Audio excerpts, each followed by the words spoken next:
that much that it's just destroyed his thread.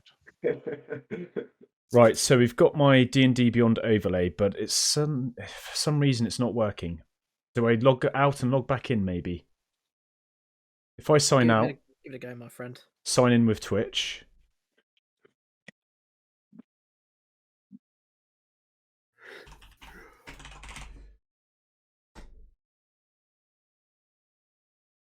Oh. Broken it. I'm just... broke it. Already taken. Oh. On D&D Beyond, you'll log in with your Twitch account, but you can choose a display name. Your display name is how your name will be displayed on the site. I mean...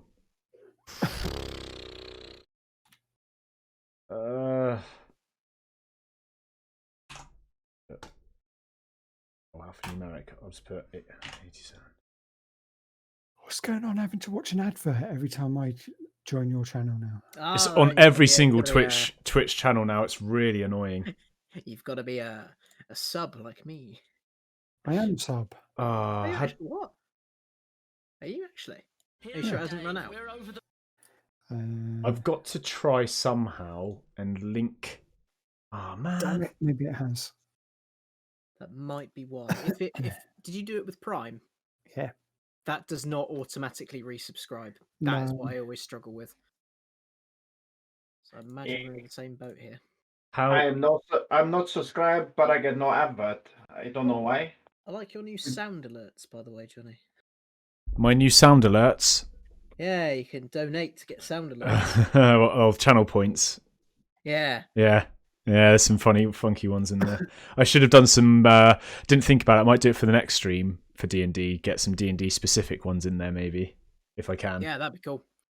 It's a lot. It's a bit of effort though, because you've got to try and get the right sound bites, because they won't have automatic ones in there for D&D. So in order to get the extension to work, I need to log in. How to link? How? In the meantime, would any of you mind? Can you try testing my chat by like putting in, I don't know, ! lurk and see if something comes up? Because I've gone out. Sure.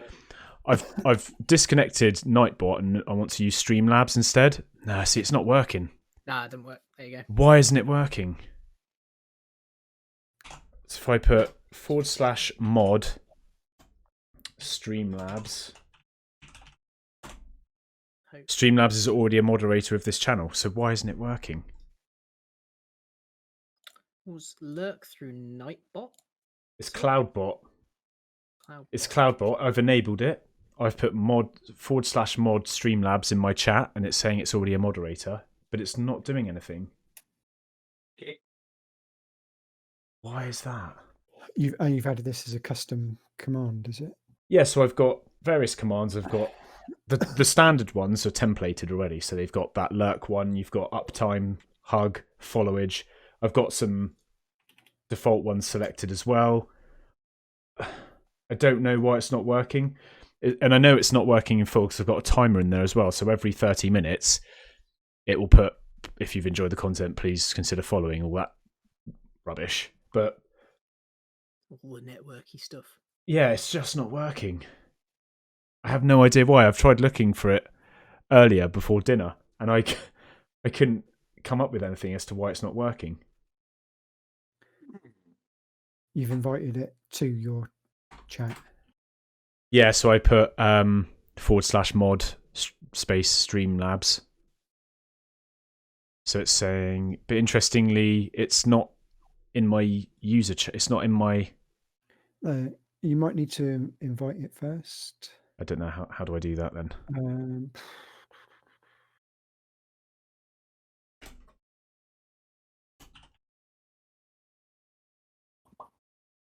Don't know. I can't remember how I did it. I might have to. By the way, Mr. GM type person, I've just done a very last minute edit of Glod.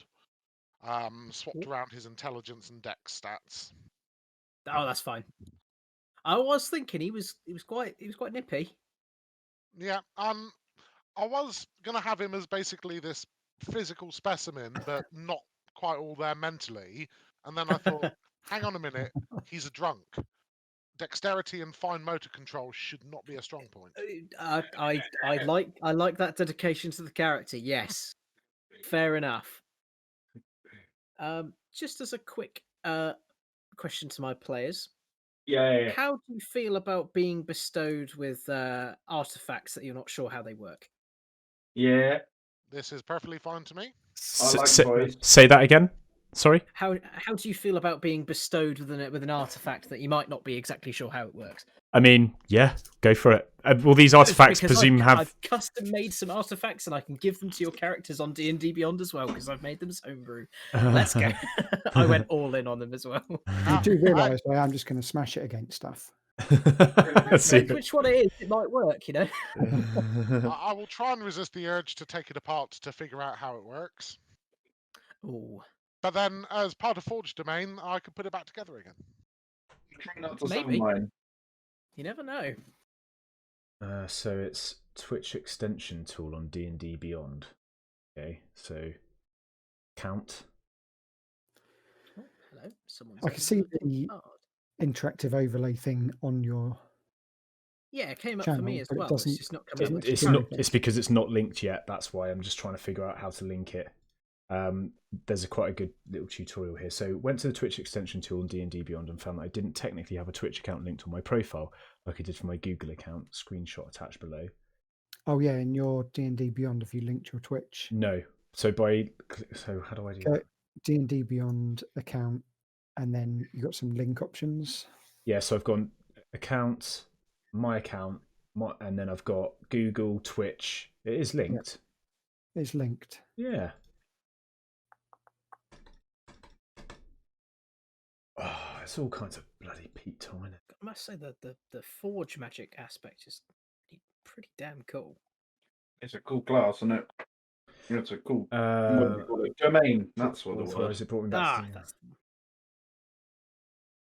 Yeah, I wasn't originally going to be, when myself and Will were talking about it, I think it was a life domain, and then Will sent me that and is like, no, that's it. That is the that's only you. thing I could ever possibly be. There's one artifact, Johnny, that I really want you to get. Right. I have randomized it. So Okay. it's a very slight spoiler. I'm just very excited about them. You haven't been Couldn't tell. You haven't been given one like for your character in particular. Right. There is a certain process, which I will not entirely spoil, but I really hope you get that one. It just makes Jin an absolute monster. One quick thing to check on with D&D Beyond on the character creation. Yes, For the hit points, I just used the class rather than the roll because the fine. roll didn't seem to be working for me. That's fine. It gave me a hit point total that wasn't actually possible because it would involve rolling minus numbers on the dice. Excellent. No, you don't want that. There was something with I watched their dev blog thing, and there was something they were fixing the life domain settings on D&D Beyond. It was a bit broken. That thing where I had choice of life domain or piss off. Yeah, that was it at first, wasn't it? Yeah. I said your life domain. Yeah. All right. That's just make a thing about it. Apparently, some of the like bonuses and things that you get from that domain weren't being accounted for. Oh, cool. So it was offering me a choice of exactly one domain, and that domain was broken. Nice. Yeah. Cheers, Beyond. I feel you're on my side here. I think they fixed it now. I'm pretty sure. Feels like my uni experience, not gonna lie. What is the password for Albert? Knight with a capital N. I know it was really unique. Okay, so It'll be easy to remember. oh, it's all black. Yes, I've done that on purpose, and don't worry, you don't need to add any tokens. They are all there already. Glorious. Okay, so I will now make that a separate screen. The best way of streaming this is, let's think. I'm surprised you haven't got a special like D&D layout with all the different screens and bits you need. Me? Yeah. I haven't had time to set one up yet. I need to do that, really. Let me do that now. DnD, done. Put that down the bottom, and then we'll go add a source. Yeah, that's an old one. I need to fix that. Video capture device. Webcam. Who, me? Break what? I don't know. There's nothing is user friendly, it seems, in this thing. I'm gonna make this small-ish. Keep it nice and basic. Add another source. Just check that. Okay, so Discord isn't in the mixer, so I need to add that. Audio source. Audio output capture. Discord. Add source. Everyone in? Can everyone speak? Yep. Hello. Test Yeah, please. good. Please, 1, 2, 3. Yes. Amazing. Welcome. That is in. Excellent.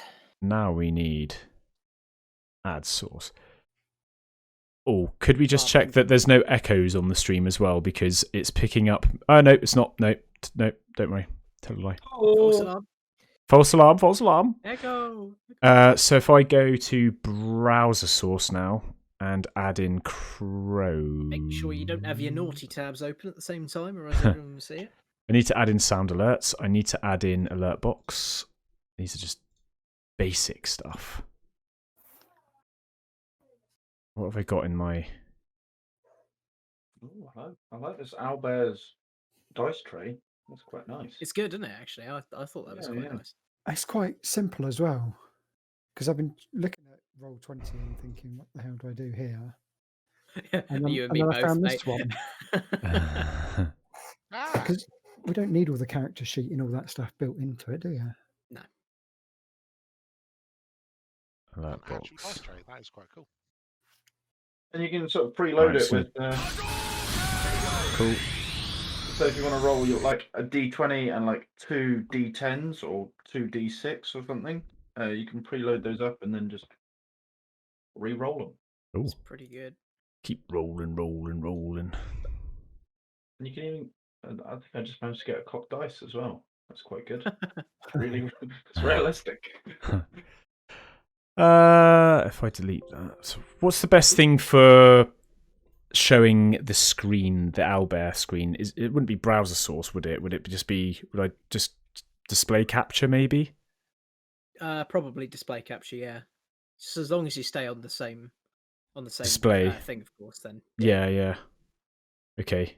of course, if you need to change that, you can just transition and go back to your face. My face. Your face. Amazing stuff.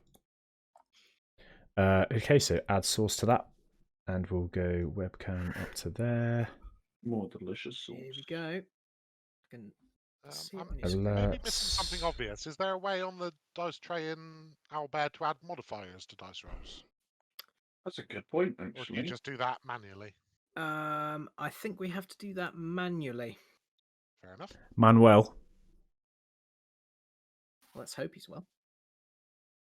It's going to get Okay. random. Okay, so that is that. Happy days with that. Yeah. Okay. I'm guessing the D&D plugin isn't still not working then. It hasn't come up with any characters new. I need to link a campaign to it, but it's not letting me for some reason. Profile, account. I don't want to kick you out unless we get any problems with it again. Yeah, no. It has linked my Twitch, so I genuinely don't understand Do you why. have to be the one running the campaign? to Oh, link hang it? on a sec. I know. Ooh. So how did I... This is the problem. I don't know how I signed in before. Sign in with Google. Oh, it's not letting me do it now. Stop it. I'm very sorry I'm delaying this. No, not at all, mate. So like, I have never known any roleplay session in history to not have a strong element of faff beforehand. Trust me, I'm your DM. It's going to be faff central. it's not letting me. It's not letting me sign in with. It's not letting me sign in with. Oh, what? It's not letting me sign in with Google. That's weird. Oh yes, what in Beyond? Yeah, D&D Beyond. Yeah. Yeah, I couldn't sign in with Google either. How weird. I'm pretty sure I could. I damn. Oh no! When- Oh, here we go. No VTT found that matches your settings. Oh, it's gone. What's VTT that's- mean? That was that Beyond 20 Very plugin, twatty twat. Oh, I see. Yeah. virtual tabletop. Oh, that's yeah, okay. yeah. So it is linked. So let me go to my characters then. Characters. Okay, they're gone. Cool. Campaigns. No, not in there. Oh dear. Have you just accidentally created a whole new login on D&D I Beyond? I have, yeah. But it won't let me sign in. It won't let me sign in under my normal account. Oh, no. Fuck. Faff is real. I'm just enjoying it. It's just good fun. I mean, I can't get into my account, which means I can't see my character sheets or anything. Oh dear. Oh, for fuck's sake, come on. How is... How? Everybody laugh at Mr. Streamer. I mean, if it's going to go wrong, it's going to go wrong with me. It's not going to go wrong with anybody else. It's what tends to happen. Sign in. If it makes you feel any better, with my normal group, we could have been in the whole pre-COVID days doing old school campaign of all sitting around a table with snacks, and there would still be more faff than this. So don't Oh, worry. okay. Johnny Will, don't you remember ours? Yeah, yeah. Yeah, I'm I like gonna come out of Chrome entirely and go back in. the pre-game banter is, a big part of it. It was solid. D&D. So you lot are pros at this then. So hang on, Savs, how have you managed to log in? I logged in with Twitch, and then after that, it allowed me to link my Google account, but I couldn't create an account with my Google. Oh, you logged in with Twitch first. Yeah, because it wouldn't allow me Oh, to. if I do the same. Maybe that's why it did allow me to log in with Google, because that's literally the only online thing I have. So then if I go when to I profile... went to create my account, I thought, I'll just log in with Google. Your and it problem wouldn't let me. is you've created an account with your Twitch rather than the account you used to log in with. Yeah, I know, but it's not letting me log into my actual account now. I can't even link my Google account. You can see it on the stream because I can't. You Yeah. can see what's happening. I literally hammering the link. So if you not log out working. of that, if you log out of that one, you can't log in with Google? No, the link is broken. Can I sign in with Apple? It lets me sign in with Apple. Can I sign in with Google? No. Here we go. Just going to create another account. That probably is what's going to happen. I'm now just imagining like one session of Chrome open with about 17 D&D Beyond tabs across the top. Maybe if I try Edge. Yeah, give that a go. D&D Beyond. Why? Hey, congrats, you're now signed in. I'm gonna make a little cup of tea. Be right back. Yeah, don't blame you. Oh, it works on here. It's a Chrome issue. Okay. So Google Chrome has a problem with Google. I like it. Yeah, it's great, isn't it? So now you The should be logic. able to, when you've logged into your Google account, you should now be able to link your Twitch account. Yeah. If I can remember my password. Process possible. Oh, come on. I love the way he can't remember his password. His name is Unreliable Jono. That was So what have I got to deeply do? Extra step. Oh, okay. Yes, it's me. No. Oh, so now I can go to account. Yes, and then Twitch, and then link, and then hopefully it works. Amazing.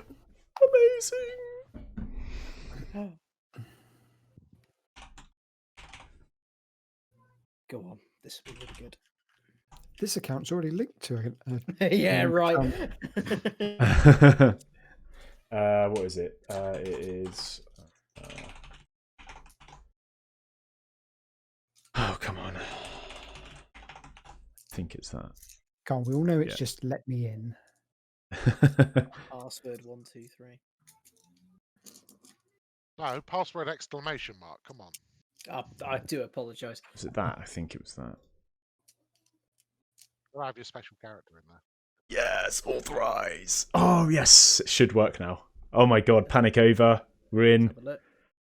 Hopefully. Why does it say link a Twitch account, not Twitch account linked? Ooh. Good question. Who knows? Let's refresh. Okay, let's go to account. Link a Twitch account. Authorize. Is it? Wait, maybe it's waiting for something on my emails. Maybe. Twitch security code. No. Just have that. And tells me it's not playing ball. Yeah. Okay. So if I go to campaigns, view campaign. There it is. Oh, so that's what you guys can see. Yep. Yeah, I but couldn't I'm- actually see it from the player's standpoint. So you know how it's got like the text all in the middle for the DM notes. Here. That's on the right for me, and I've Yeah. got 3 times as much writing on the left. So how do I link it then? This is the question. Hmm. I wonder if it's something in Twitch that I now have to do. Possibly. It might be that, rather annoyingly, it might be the fact that you are logged into Twitch at the time you're trying to link it. Because By the way, sometimes that's a thing. As a first-time GM, I feel it is only fair to warn you. All those notes that you've got written, we are going to ruin them and make them utterly redundant within 5 minutes. See, that's the thing. That's the thing. No, you're not. He's got These no notes are notes. about your characters. He's got no notes. I always relate a wonderful one from a big, long campaign that I did that was detailed enough that I gave the entire every player, a 200-page self-written handbook describing the world. Oh, lovely.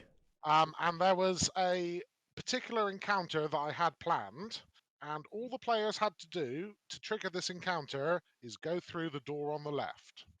Nope, I ended no up chance. I ended up copying this encounter over to 5 different sessions worth of notes. That's amazing. I love See, it.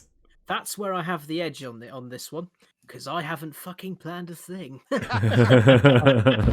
World of Tanks. That's the way to do it. I am just going to let you guys carry the story however which way it goes, and I will simply be your storyteller. Oh, come That's on. the perfect way to GM. Thank Yeah, you. it's That not does actually mean a lot on the first go. So Yeah. it's not Yeah, linking and it. We'll just have to leave it. Have an idea, but never have a plan. yes, that is exactly what I've done, and I was worried that was the wrong way of doing it. Right. So what's the keyboard shortcut for splitting a screen? Windows something or other? Splitting a screen. Yeah. Literally halving a screen. Windows key and left or right arrow. Glorious. Thank you. And then I need another one. Another one. Another one. To open Smart, up beautiful. this one here. And there, and we will go. Dun, dun, dun, dun. Hopefully that is okay. Timmy. And then this I will drag Amen. over here for some ambient music. Excellent. Here we I go. will go. What was it? D&D town music. Where are we starting? It's a sort of temple-ish. D&D temple music. John, Yeah. There is an app that my friend introduced me to on another Ooh. an add-on for Discord. Yes. I think it's called Groovy. Groovy. Yeah. Okay. And you can add it to the channel, and it will let you basically add YouTube links, and then that will play in the background of Discord. So Oh, everyone okay. can hear it. Okay. So it's Groovy. GROOVY. Yeah. Yeah. No funny spellings. You can't do that with Streamlabs. Saves Oh, me yeah, having to you might load be able to do it with Spotify up for Streamlabs background too. music. Oh, yeah. Yeah. Exactly. You can turn it up and down for yourself as well, so you Yeah. can choose how loud you want it. What's best, to do it on Streamlabs or Discord? Happy with either. I shall leave it in your capable hands, sir. I think it's just got good to more put it than in I have. Discord anyway. Confirm that you want to add Groovy to the following. Yes. I am indeed human. Please add. Well, relatively. Yeah. Upgrade. Add to Discord.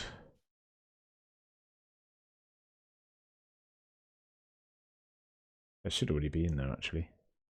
Yeah, it is already in there. Cool. So then how does it work then? Any ideas? No. Pretty sure it's just a case of No. if you take the wait a minute. I think it's you take the YouTube link, then you add it to the Discord. Okay, to get started, join the voice channel and play a song. You can use song names, video links, and playlists. A full list of commands is available here. Oh, okay. So you literally write play and put in the link. Okay. Right. Let me just see what this one sounds like. Oh, that might be quite good. Loading ambience. Let's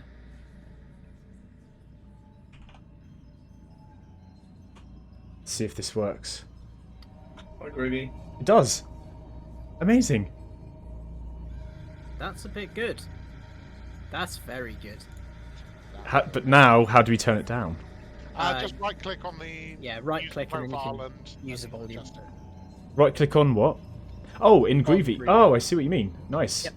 So if you're finding someone on Discord is talking too loud or too quiet, you can Yeah. just right-click on them and you can move them up and down. I know. I do know that answer. Just bloody. I'll turn you guys up as well. Actually, that's probably a good idea at the same time. On my other group that I play on Discord with, my mate Keith has two settings for everyone. If he's on his laptop, he's at 70%, and if he's on his phone, he's at 200%. Nice. Right, is that it? Are we ready? Are we ready? Is it Yeah. D&D? It is time to D&D. Time to D&D. Oh, and so commenceth. Welcome, everybody, to this stupid idea that I had one day that Will convinced me to run with. And then I spent far too much time in the evening and the early hours of the morning fleshing it out for no good reason. I hope you do enjoy. Welcome everyone into Johnny's stream if you're here. I know I am. Yep. Thank you guys And- if you're here. And I am just going to reveal to you what you can all see. Ooh. Welcome to the Trials of Night. You find yourselves high up in some kind of mountain range. If you look to your left and your right, and behind you, you'll see just sort of tops of the clouds as you've reached one of the highest points of the world. You have all come here somewhat of your own volition. Good luck to you.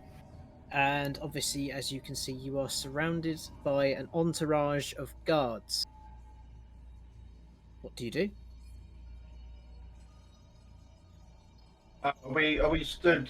Have we kind of all been ushered in together? You have all been ushered in together. You are currently stood.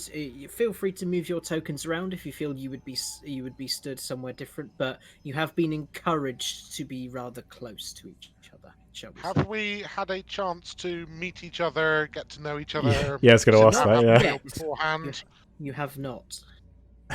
So, this is our first time meeting each other. Yes. Brilliant. Feel free to make any comments or make any conversation to each other. Ooh. I'll just squint at each of the party in turn, just give them a little nod to say that I acknowledge them.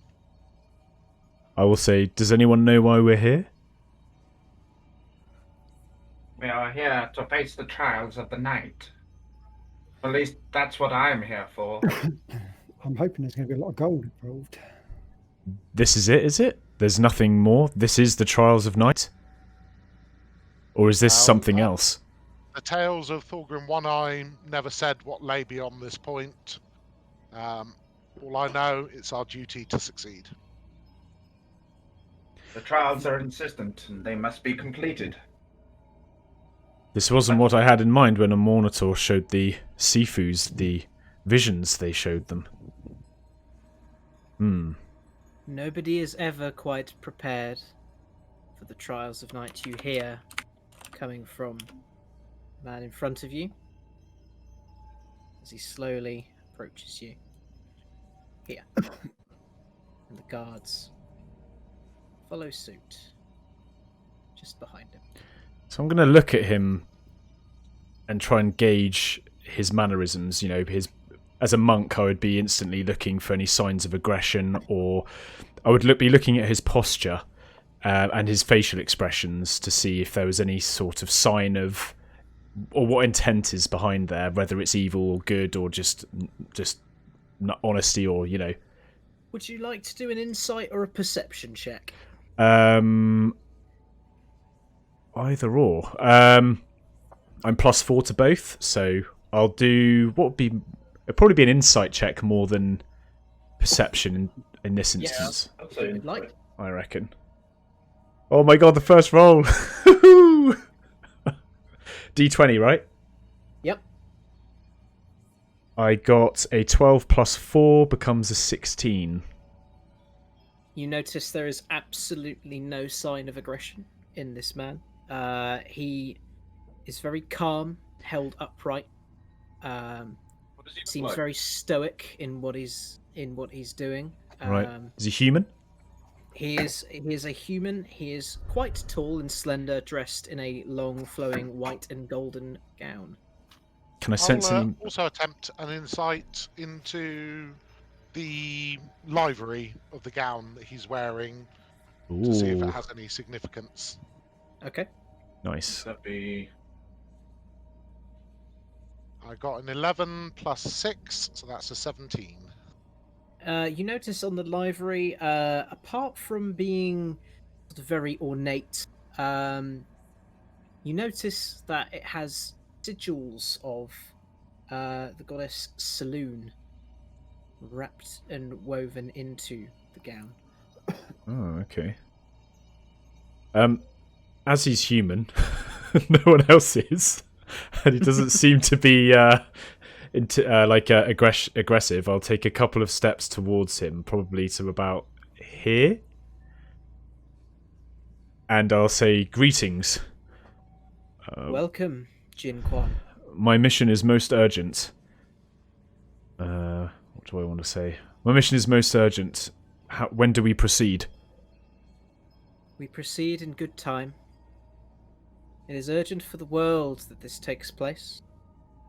Though you all have your reasons for being here, it is the weight of everyone's souls on your shoulders.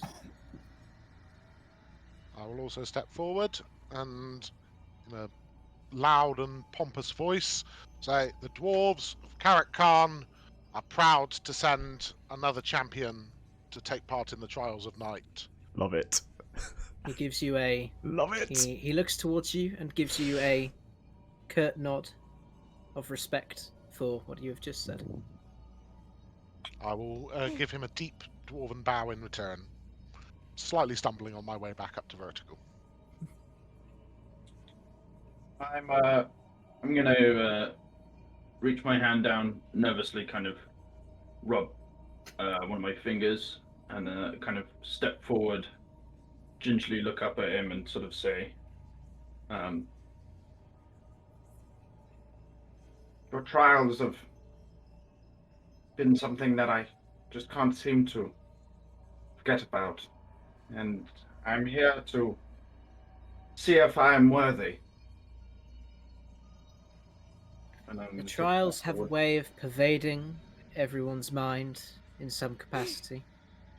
And he glances down towards your finger and looks you in the eyes and then looks back.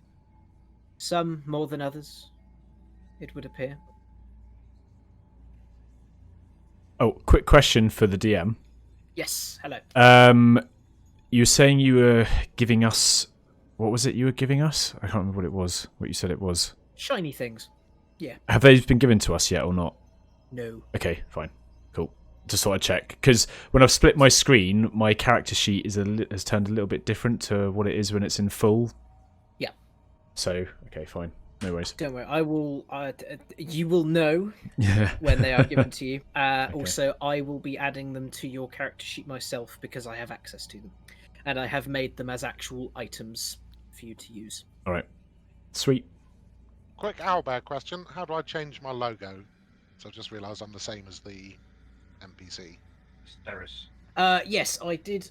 I did do that and noticed it, but I was thinking because you are of relatively the same sort of type of character in a sense, without giving too much away, that it would be okay, and you're not going to. He's got a slightly cleric-ish air about him as well. Yes, lots of white and gold and sort of, but perhaps not of the forge. No. I'll My give you that. tabard was once white and gold, a bit stained now. Yeah. The armour, though, is pristine. Do I know much? How much do I know about the Order of Saloon, or Saloon? The on the garments he's wearing and so on. You can't garner too much from exactly what he's wearing. It's more. It seems to be more just sort of a show of alignment, I suppose. You know, the simple. I'm gonna have to remind myself what the symbol of saloon is. Is a pair of female eyes surrounded by 7 silver stars. So sort of around the end of his sleeves, you see sort of eye and star-based woven fabric and what looks to be gold. Am I proficient in religion or anything like that? I'm trying to see if I'm... You are. So can I do a check on him then in terms of... I know he's a follower of Saloon. Yep. You can do whatever you like. Can I... I need to know what that means. So... Okay. So what do I need to do for that, I wonder? Just... I need to understand, I suppose, what Saloon is a goddess of. Or would I already know that if I'm... You may have some baseline knowledge of that by being a follower of a Monitor. Yeah. It's highly likely that at some point during your religious studies with the monks and the seafoods that you'd be made aware of that. Yep. I can tell you that Saloon is the sort of sister of Shar in the fact that they are opposites. Okay. Sure. Okay. So Saloon is light where Shar is darkness. Yeah. Okay, that makes sense. Could I make either a history or religion roll to know whether Saloon is the goddess generally associated with the trials of night, thinking back to when my hero Thorgrim One-Eye took part in it many years ago? Yes, you can. I will let you choose either history or religion. That's up to you. The same for me, so I will roll history. Okay. Is that a cocked dice? No. So that's 14 plus 4 is an 18. You know from your studies and your idolization of Thorgrim, that yes, Saloon has been entwined with the Trials of Night since its inception. I will look at the priest again and go, we're all here to serve the great goddess Saloon. I cannot speak for the rest of my companions, but I for one am ready. It is not a question of your allegiance to which god, only that you fight for the people of this world and everything you hold dear. But I thank you for your piety. At that moment... Now, Oh, go on. oh, hello. No, go on. Go on. You carry on. Now, there are certain matters we must attend to in order to prepare you for your trials. If you would follow me. And he raises his arms, and the guards behind him move slightly out of the way, with one of them staying close to make sure that nothing untoward happens, and he heads up towards... What do sorry to briefly interject. Yes? What does everyone else look like, by the way? Oh, good question. I'm a short, balding fellow. Yeah, I was going to say, I'm going to look around. I'm going to look at the guys behind me, because obviously... Yeah. Who are they? I'm a short, bald halfling fellow with a little pointed beard on the bottom of my chin, dark beady eyes, wearing kind of a fairly simple kind of cloak, a little and kind of a dusty green kind of colour, and I've got a crossbow on my back and a long sword at my side, obviously to scale with my height, although a little bit big for me. Glod, when you first saw him climbing up the mountain with the rest of you, you mistook him for a boulder at first. He's got a pretty round silhouette, partly because he's fat, more because he is carrying 2 full keg-sized barrels on his back.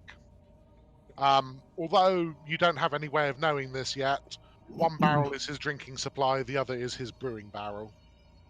Oh, nice. They are never not full. Love it. Bruno Battlehammer's shield you've got, haven't you? He's a warhammer on his side with a little hand axe just next to it. His shield he keeps strapped to his other shoulder, bearing the sigil of Moradin, which I believe is that the crossed hammer, the hammer and anvil. I think so. Moradin is the great forger. Yeah. His armor, a very exquisite and expensive set of chainmail, beautifully maintained, looks brand new, even though, as a dwarf, it's probably hundreds, if not thousands of years old. Over the top, he wears a sort of priestly tabard in red and gold. The tabard, not so well maintained, frayed, torn in places, food stains, wine stains down it. He does appear to be fairly unsteady on his feet at all times, and his typical long dwarf beard and hair is a little more unkempt than you may be used to in other dwarves. There's also a fair amount of grey at his temples, with his otherwise kind of reddish brown hair. So he's a bit older than some dwarves that you've met. And as he starts walking, he reaches, not behind him, but basically up where his backpack is, which is on top of the barrel, so it's virtually doubling as a hat. Fishes out a tankard, surreptitiously fills it from the barrel on his right-hand side, and just sips as he's walking along. And I don't know what to make of anyone at the moment. So a bit further back from all of that, there's another thing that looks like another rock. Dark purple obsidian skin. He's as wide as he is tall, which is only about 3 foot tall. And he's just stood there, leaning on his two-handed maul, looking a bit bored and disinterested. And then, just at the front, you've got what's clearly a human. It's very obvious. Bold, just a little bit. I think just under 6 foot, but still obviously towers over you guys. Unassuming, nothing particularly special or seemingly special about him. Just a tunic, a standard monk tunic. You're not. I doubt any of you are used to seeing monks anyway. They're not particularly common, especially myself where I'm from. It's just simple garments, nothing really colourful about it. It's just sort of like a creamy yellowy tunic. I have white wrist wraps and white ankle wraps, and just basic plimsolls. I have a bamboo bow staff in my hand. Otherwise, it's on the sheet. It's a quarter staff, but it's a bow staff. And yeah, you don't really. I don't really come across as overly intimidating. And I'm very quiet. I suppose, yeah, that's about it, really. Excellent. Yep. I'm just following down the way, kind of looking to the rest of you guys to make sure we're all moving at the same pace. I'm moving up to follow this guy. As I'm freshly fortified, as I just put the tankard away, I'll just edge a little bit forward in a kind of slightly alpha male-ish sense of being the first. Oh, you guys know that I'm reasonably young by human years as well. Pretty As you old start to make your for a way halfling. forward. I'm not super old, but I'm like probably in my I look like I'm probably in my 40s. Yeah, you know that I'm not a teenager, but you know that I'm also, not far past being a teenager. You notice that the guards start to spread out into a more sort of defensive pattern around you now that you've moved further up. Sure. Gonna slowly wander up and just swing the maul around a bit. I want to know what the vault-looking thing is in front. Can I see anything? You can indeed. That vault-looking thing is, in fact, it looks to be some sort of altar. I'm a little bit limited in my way of tokens, so I just made the artificer symbol really, really big. Love the improvisation. To emulate a sort of. It looks to be stone, as our dwarf friend might recognise, but not a stone he is familiar with. I can tell you that. Hold on a minute, I've got something for that. Just can't You remember do where it indeed. is. I knew you were going to say that. Where's the stone crafting bit? Just not used to D&D Beyond. I want my normal PDF. I think it's under features and traits, possibly. Here we go. How do I change my name in the party? It's the little pen. Oh yeah, got ya. So we put Tiger. It's not bad for a monk. I mean, I got what did I get? I got a swarm of quippers. Yes, that's what you were. Which I was like, I'm not a swarm of fish. When I first joined, I was not DM. I was Skeletal Warhorse. Amazing, love it. I think Alex was Why did you cool. change? Well, just to make sure everyone knows what's going on.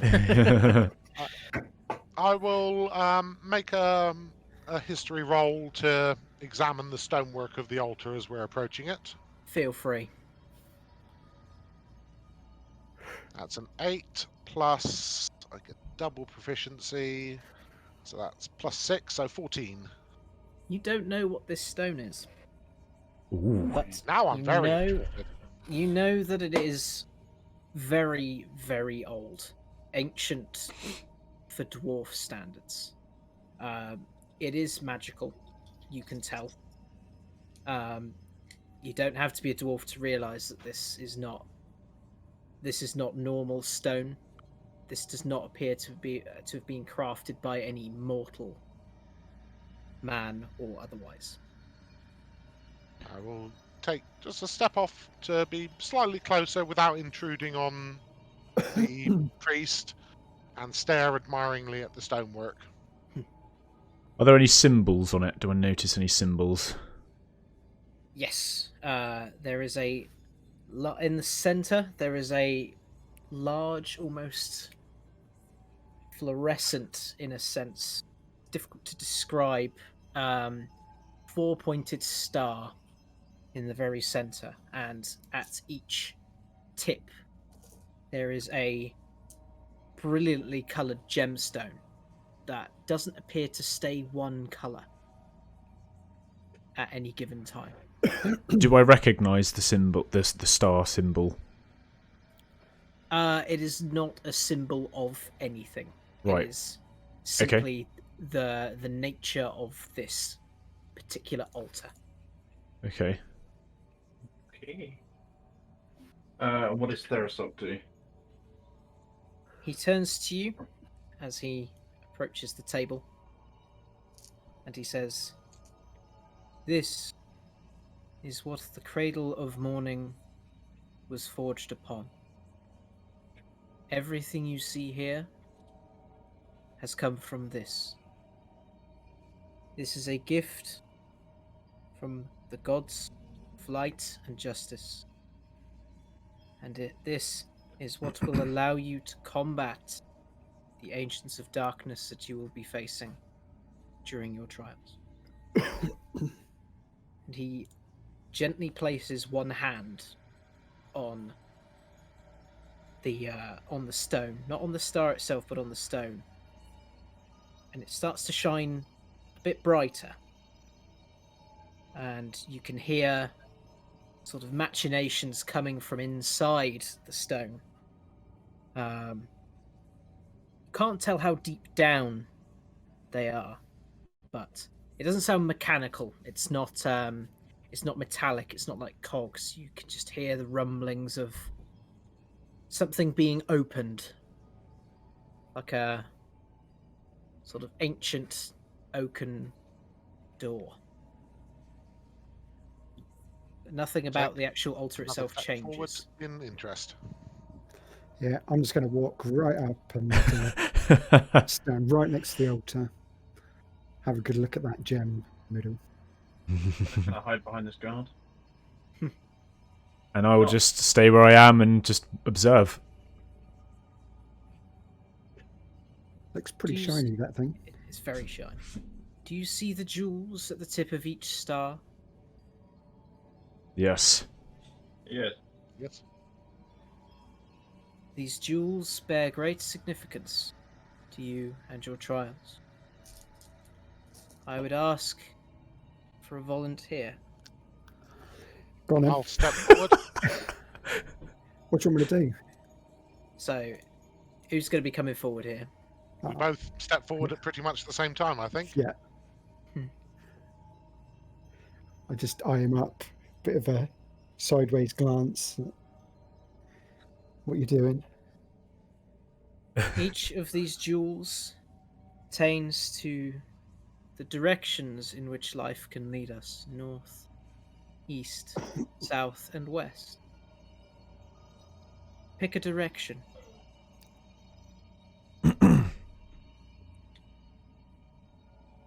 I will step East. to the north. To the north. Yep, That's east. Glod. North and east. Excellent. Okay. One thing I meant to say, obviously, DM, you know where I hail from. Which direction did I travel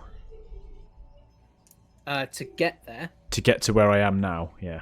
Oh, that's tricky. I don't necessarily want to answer that because Okay. this is kind of relevant to the random choice sort of thing. Okay. Only Jin knows which way he travelled to reach there. Okay. I will therefore move to step on that same direction, which I believe will be here. I will take the remaining. The south, I believe. Right, just as Reese right now, Johnny. Yo. Yeah, you got it. Fucking smashed it. You got what I wanted you to get. Okay, cool. I would have been happy no matter what. But this is D, cool. thank you very much. Thank you for Right. the sub. I'm excited. Love you. Don't worry, you guys have cool shit as well. Don't worry, it's not just this one, but it just fits for me. Okay. This is brilliant. Love it. By the power given to me by the goddess Saloon, I command the jewels of north, east, By the south, power and of west Grayskull. to grant their bearer their artifacts.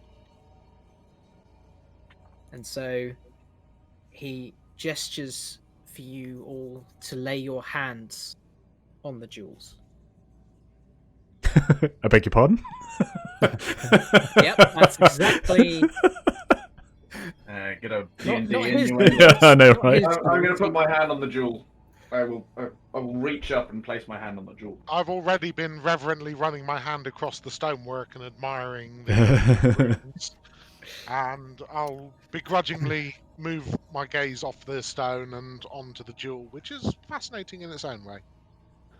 Just gonna reach out, take it, put it in my pocket. Well, you'll notice that it doesn't move. What? What wizardry is this? It's not something you can pick my- up. It is it's my built. It is Chinese. built into the altar itself. I will Full assume a light sort of military martial pose and just place my right hand palm on the jewel.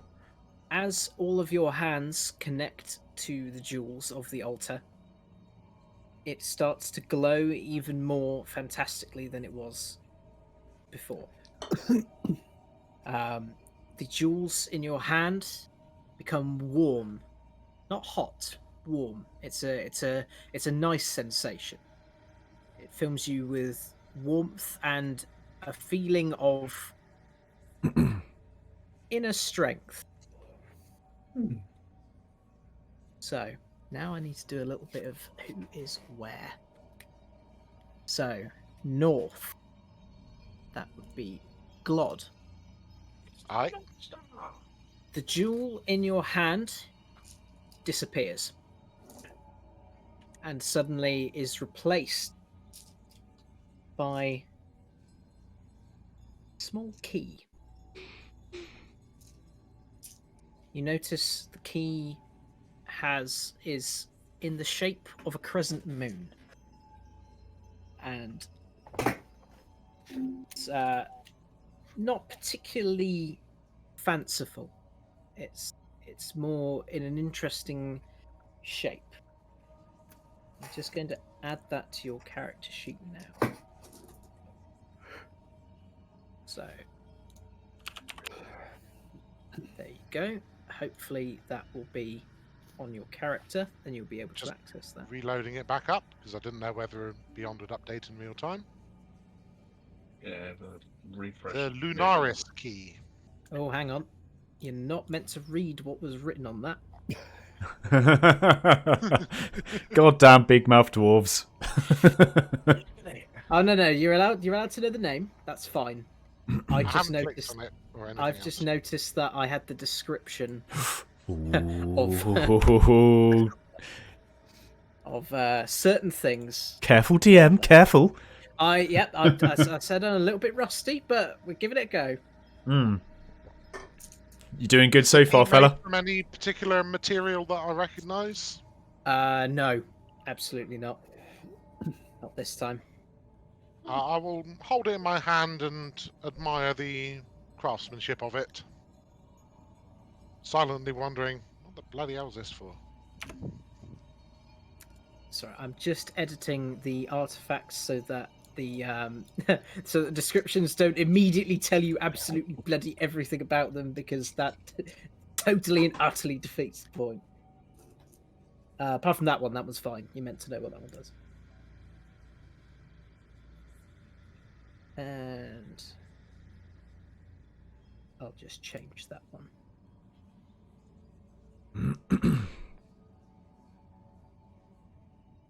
Cool. Sorry about this. Just making sure it all runs smoothly with a bit of mystery and intrigue going on here. So, yes, Glod. Yes. You have a very special key. Or at least it seems pretty special. Who's sparking? It's me. Oh, hang on. The key's disappeared. Yes, I've taken it off because it's not doing the thing that I wanted to do. Why is the description back? Go away. I want New to add it to your descriptions, character, please. but you know that it's there. So, Worst case scenario, I am plenty versed in keeping player and character knowledge separate. Only minor power playing at times. Right, so if I view you now, let's see, if I add this... No, stop doing that. Right, every time I try and add it, even though I've changed the description, it keeps coming up with the initial description of it. What if you delete it and refresh or something? I don't know. Right, I'm going to close D&D Beyond. There we go. Right, that's fine. Let's have a look. In the meantime, let's have a look east. That would be wondered. Yep. Okay. Your jewel also disappears and is replaced by an amulet of sorts. It's like an emblem. It seems to be quite a large, let's say, slightly bigger than your own hand. A hand, actually. Hand. It is a hand, and in the middle of that hand is the same icons you can see on Theris's garments. Okay. Just in case, make notes of these in case I can't add them to your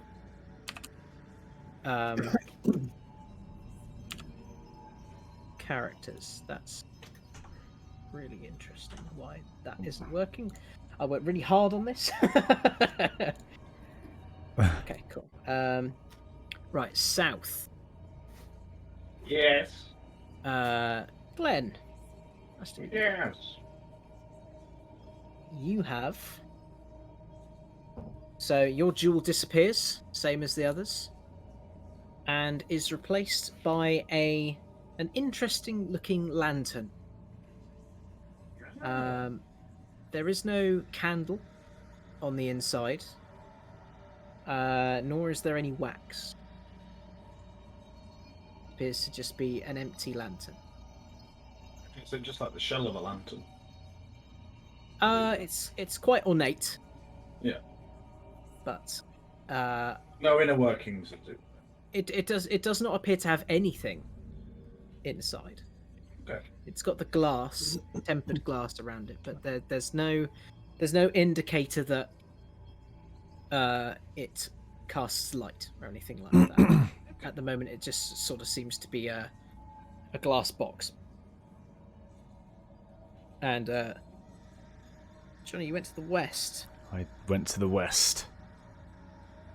Your jewel disappears, and from where you were holding this jewel in your palm, where your palm was outstretched and unclenched, you now notice that you are holding a very very well-made sword. Ooh.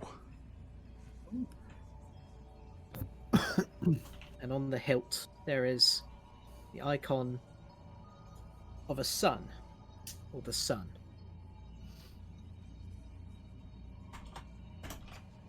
Do I recognise the icon?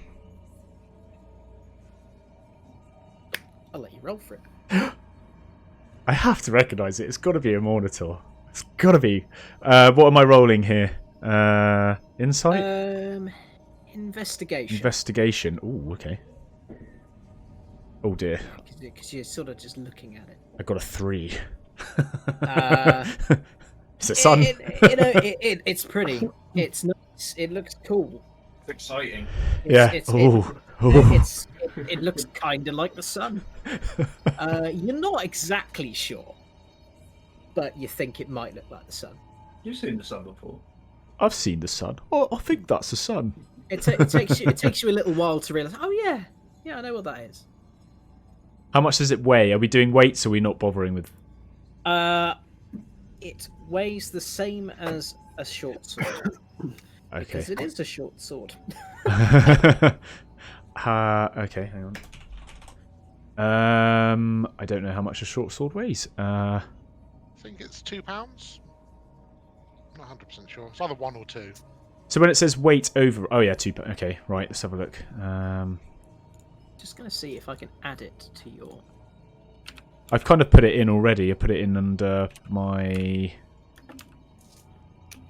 Don't know if you can add Equipment. stuff to equipment, can you? Yeah, you can. You go manage equipment. No, I don't think DM can add to... Oh, I see.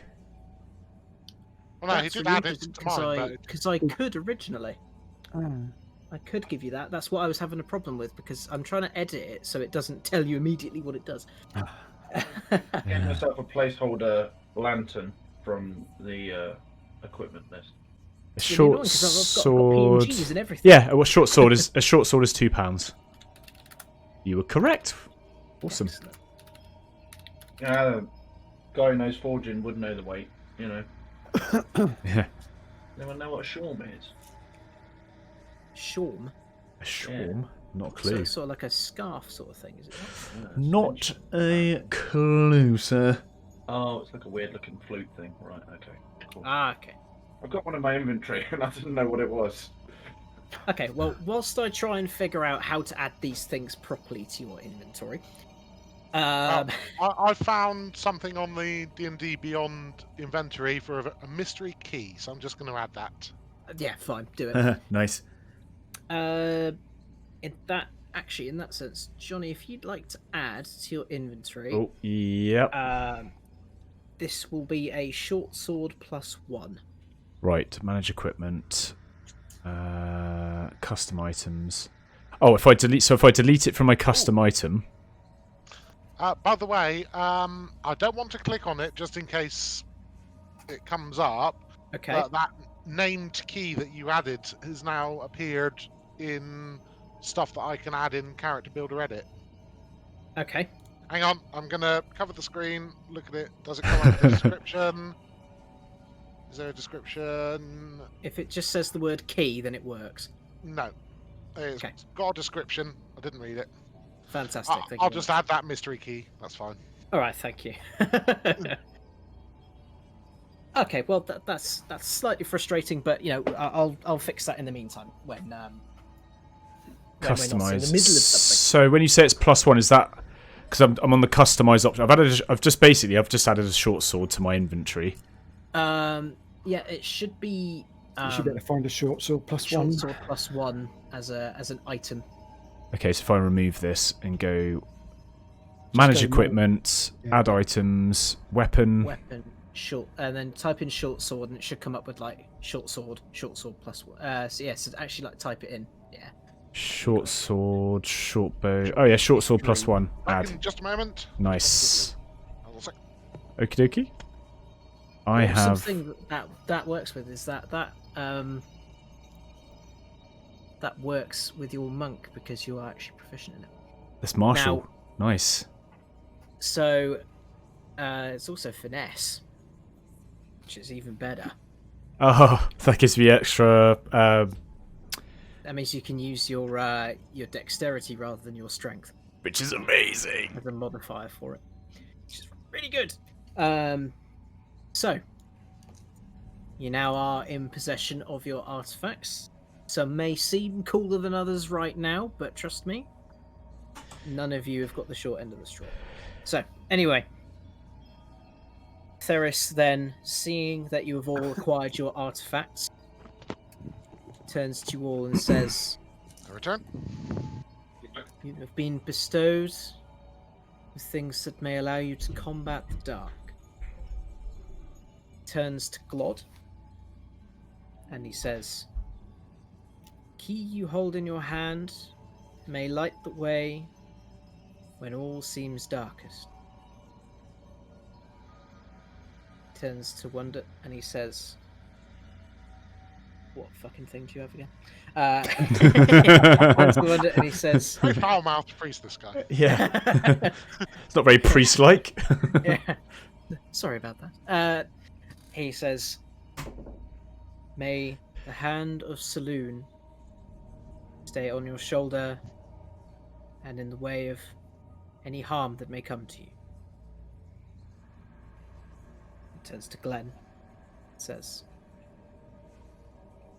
you may use this lantern to banish the dark and the demons.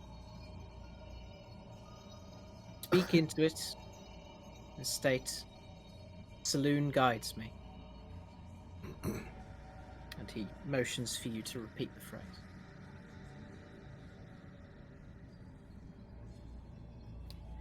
Doesn't want to.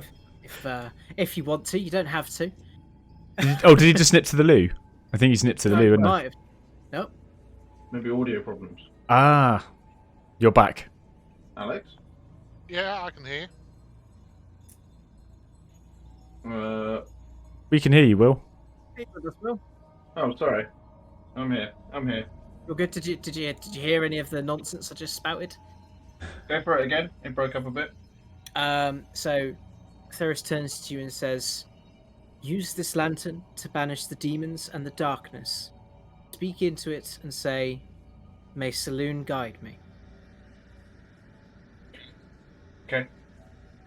And he gestures for you to try it if you so wish. Raise it up to my face and I'm gonna utter the words, may Saloon guide me. Suddenly the lantern erupts with glorious light. Yeah! Perhaps you should not have held it in front of your face. Yeah. Roll me. That is brilliant. I love it. I am going to say... It's dragon's breath. I am going to say, roll me a constitution check. Oh dear. Poor Glenn. This is looking good. That is a 2. Oh. Again, this is how I was... You are permanently blinded. Well, if he'd My rolled a beady eyes are natural bleeding! one, if he'd rolled a natural 1, considering he has no bonuses to constitution, whatever, I might have considered making him blind forever if you rolled a 1. But no, your eyes really, really hurt. Things seem a bit too bright at the moment, even though you've moved it away from your face by reaction. It's quite difficult to discern who is standing where in front of you now. You rely only on your memory to see What's who the might be You where. done it! What's the priest doing at this? He Shaking his head. He's just laughing, sort of- smirking. he's just standing there quite calmly. It seems to be, in a sense, ignoring what has just happened For the best. for the best.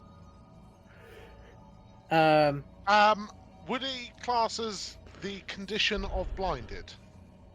I'm thinking about it. I can do that. I don't know. What does blinded do precisely as well? It's a temporary condition that means they can't see. He can see, but I'm gonna eyeball this one and sort of muck around with how it's going to affect him. I was just thinking if he was just stumbling around as if he was blinded, I'd just shake my head going, that was a very stupid laddie, walk over to him and lesser restoration. I'm stumbling around, definitely. That is, I'm holding the lantern away from my face now.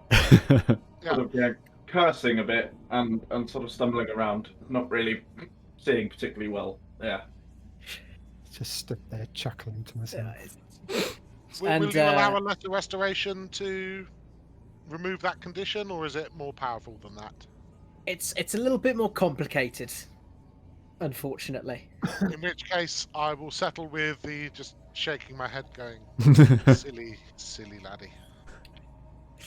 And he turns to Jin, almost sort of just moving directly on from What's just happened? That's just happened, almost as though it didn't happen at all.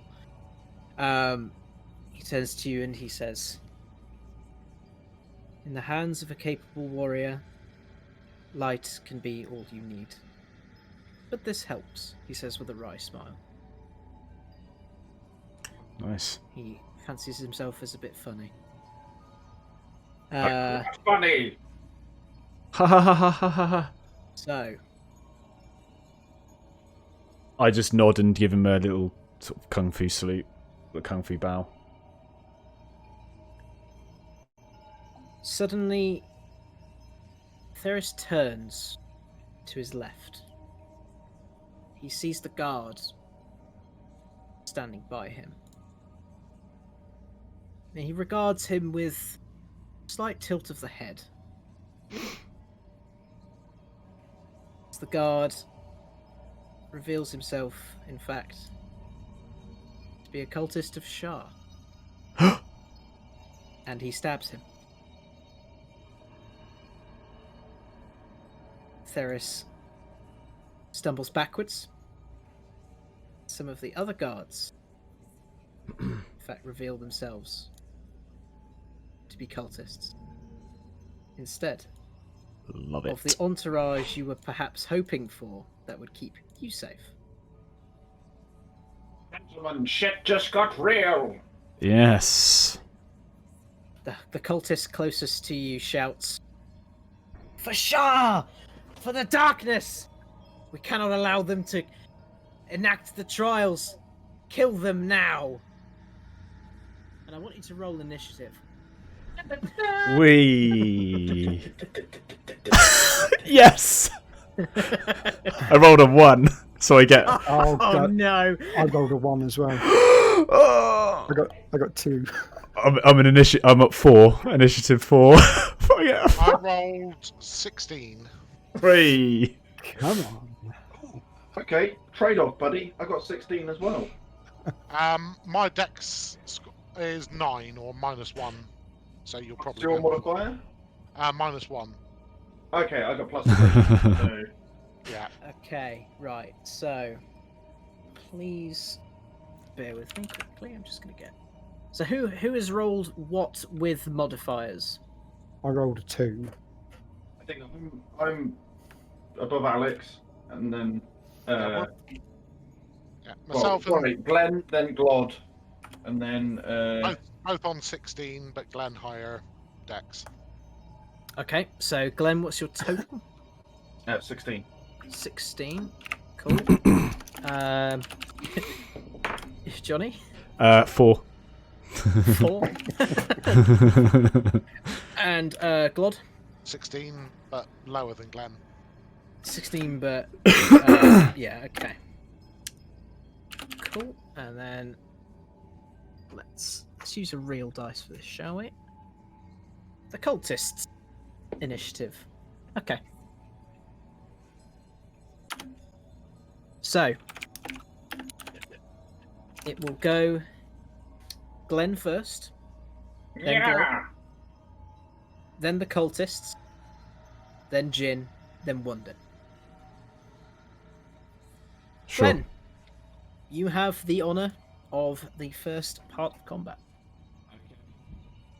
I'm going to turn to face the room of cultists, and I'm going to raise. I'm going to put the lantern to my belt. I'm going to reach my long sword. I'm going to unsheath my long sword, put it in my hands, and then I am going to clap my hit the pommel of my sword and cast invisibility on myself. Oh. Okay. Could you roll me a dexterity check? Sure.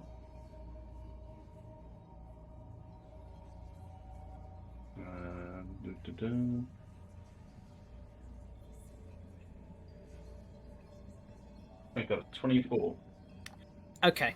You are familiar enough with your sword and this spell that you don't miss trying to hit the sword due to your lack of sight at the moment, and you do it successfully. Nice. I was hoping you'd roll like a 3 or something, because I was just going to say you fucking miss. Yeah, I know my way around my own hands. And then I'm going to move out over here. So 1, 2, 3, 4, 5. Yeah. Again, going to be difficult here. Can you roll me a dexterity check? What's this for? This is for you moving, because there are things sort of in the way, and I'm utilising this little bit of light in your eyes to be a bit funny about it. Okay. That's a 9. Okay, if you could move yourself one step closer to Theris as you stumble over him. Yep. You don't move quite as far away as you were hoping. You're not quite sure exactly where you are in comparison to the rest of the party. And I'm going to curse a bit as I stumble around. But there's just curses coming from the air. Ah. So, Glod. Right. Just quickly trying to remember how the actions in 5e work. First thing I do, I'm on the rope holding the barrels to my back so they both thud to the ground, and draw my warhammer. Do they both count as bonus actions? You get one bonus action, but drawing a weapon is basically a bonus action. Yeah. Okay, if that's the case, I will allow it as though you've dropped that and you've picked up your weapon to be the same sort of bonus action rather than it taking up your entire turn, because it just makes sense. And then, again, just trying to remember, can you move and do an action in the same round, or does move? Yes, so you've got a move, an action, and a bonus action, and you can do them in any order you like. Okay. For my action, that cultist that just stabbed a priest, I'm really not happy with that sort of actions. Fair enough. So I'm going to cast Guiding Bolt on him. Oh, Okay. Was that 4d6 damage, is it? If you get it? Yep. Yes. Yeah, nice. Because he's at level 3. Yeah. Go get him, Tiger. So that's only a 7 roll, so that's 13 total. Okay. Your bolt has been guided well and firmly smashes into the shoulder of the cultist, who is blasted slightly backwards but doesn't lose his footing. He does look pretty hurt though. He did not appreciate that. Yeah, a roll for damage and hit him for 16 points as the bolt slams into his chest. Ouch. Okay. And as my move action, I will move. Is that cultist down, or is he still up? He's still up, but he doesn't look happy. Wait, what did you roll for your to hit? Was it 13 okay? on a ranged attack. As my move, I think I can get to there. Oh, is that? Yeah, no, that is a hit. Yep. Carry on. So I'll move to there and stand protectively over. Is it Thurlis? Theris. Theris. And just shout at all the cultists, "Come on, you bastards!" Nice. Excellent. Love it. And come on, they shall, as it is their turn. So, cultist that has just taken rather a difficult blow from Claude is going to make his way over towards him. Not very happy about it. As he runs towards you, he draws his dagger. Don't know why he put it away after he just used it to stab Theris, but here we go. He motions it towards you, and he is going to attempt to stab you. And you don't need to be a dwarf in chainmail to know that a 5 is not a hit. I will look at him and smile. He does not share the same sentiment. Hang on a minute. I think I've messed up on D&D Beyond and accidentally cast Guiding Bolt twice. Oh, it's alright. We'll I figure think that you out can later. just click Yeah. it You again. should just be able to click on it again and it removes There you it. go. Yeah, I'd use up 2 slots. I've now only used up 1. Nice. That makes more sense. So the cultist to your left, obviously, if you're facing I'm facing towards the other one. down that direction, basically. Okay, so this cultist is going to come up and try to make use of the carnage, and he is also going to attempt to stab you. My shield would be towards him. Evidently so. I don't even want to say what I've just rolled for that. Did he trip and stab himself with his own dagger? They seem a bit less prepared than perhaps they intended to be. So the cultist behind you, seeing you are already in a melee with the other two, thinks, yeah, they'll be fine. And goes over towards the table. So he does move within your range there, Glenn. Which does that prompt a reaction at all? An opportunity attack or something as he attempts to get past you Let's whilst put you're some invisible? battle music on, shall we? Yeah, I mean, I'm not gonna do anything. I'm still kind of, at the moment, still kind of trying to get my eyes back. Okie dokie. Yeah, so he sort of doesn't know you're there, doesn't really know where you've gone, but sort of walks past you anyway, and you're too busy wondering what is happening anyway. It's basically like everyone's cast invisibility for you right now. So the cultist makes his way over to Wonder, and with his dagger is going to attack you.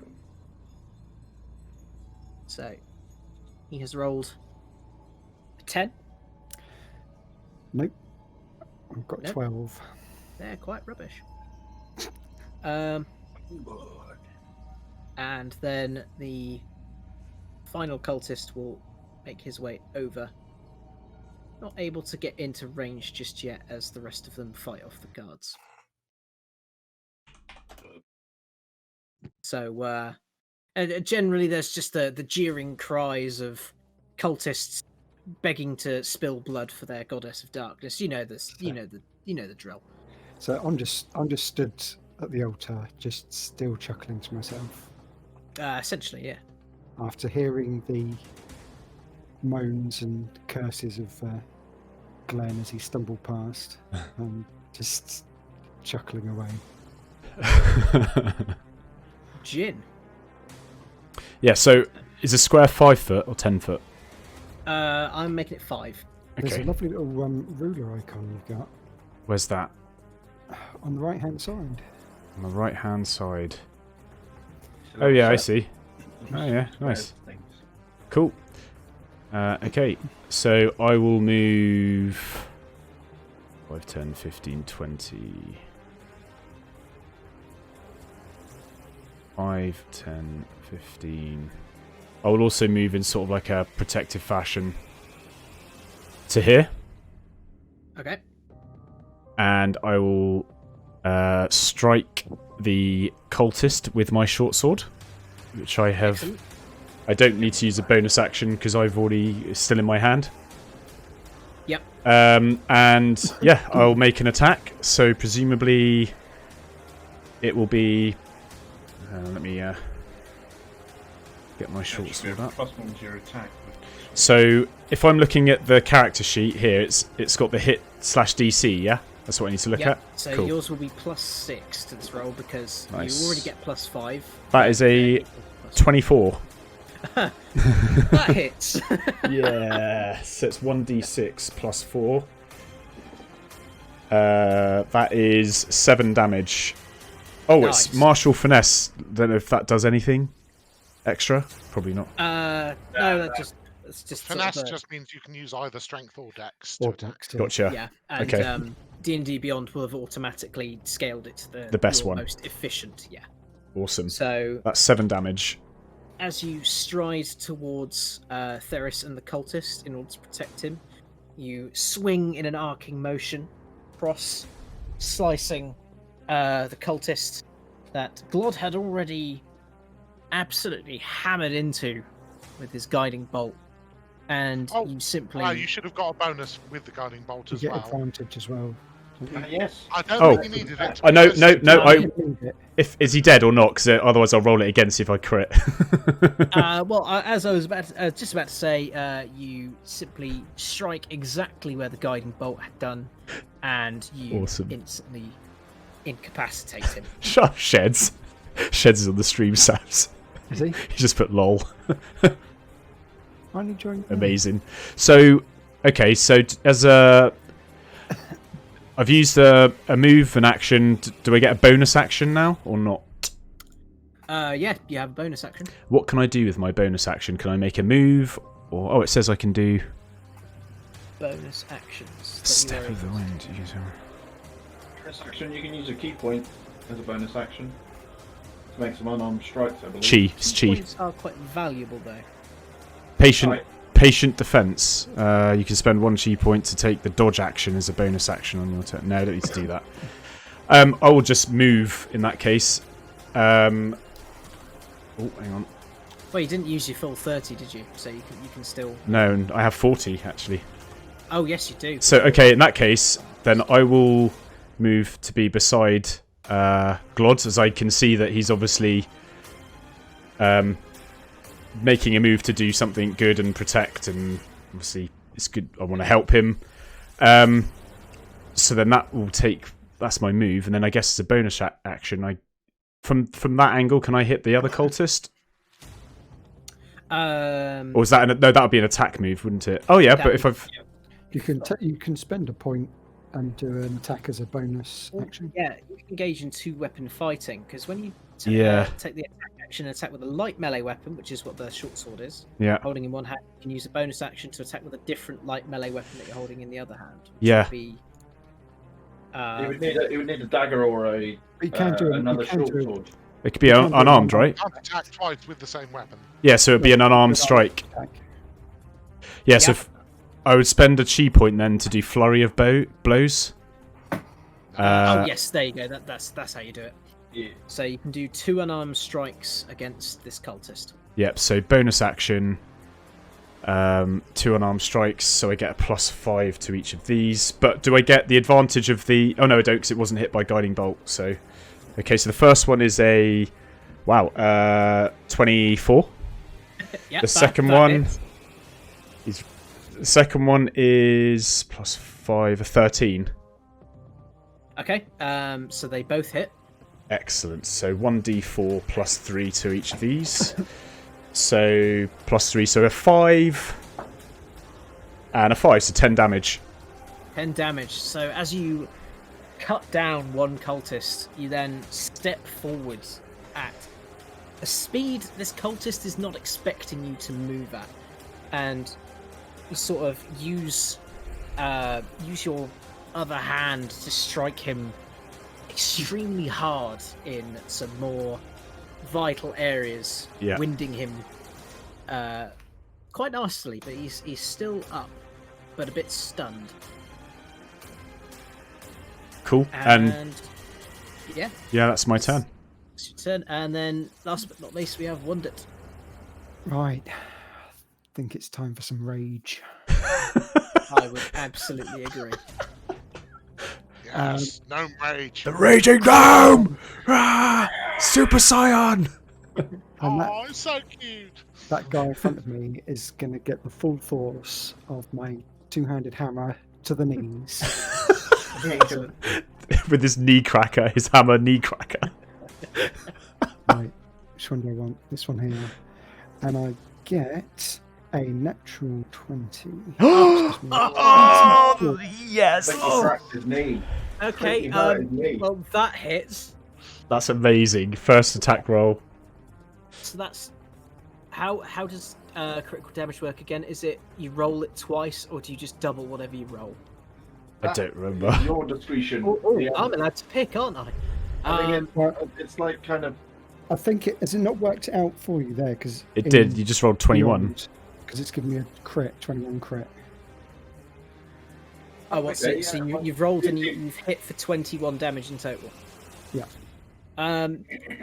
So in your attempt to aim for his knees, you have in fact caught him at a very unfortunate time, in which when he tried to stab you, he may have leaned a bit too far forward, and you have instead smashed him straight across the jaw. His head is now in a position that heads are not supposed to be in, and he crumples to the ground, dead. Instant. There you go, boys. That's Amazing. how you do it. I'm then going to move up to here. Okay. Right. The squad. Look, I made these guys not too difficult obviously for a reason. I didn't want to just sort of shit all over you to begin with, but Yeah. I've since rolled a 5, a 4, God's and enough been time. critted. Excellent. Okay. Amazing. Yeah. I believe that ends your turn. Right now, as the enemy, I'm thinking, thank God. Yeah. So that will loop us straight back to Glenn.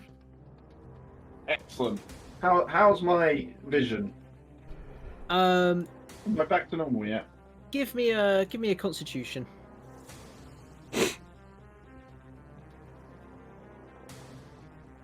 That's a 14. Yeah, your vision is making its way much better So to I how got it my normally vision back should be. to see basically the exploding cultist.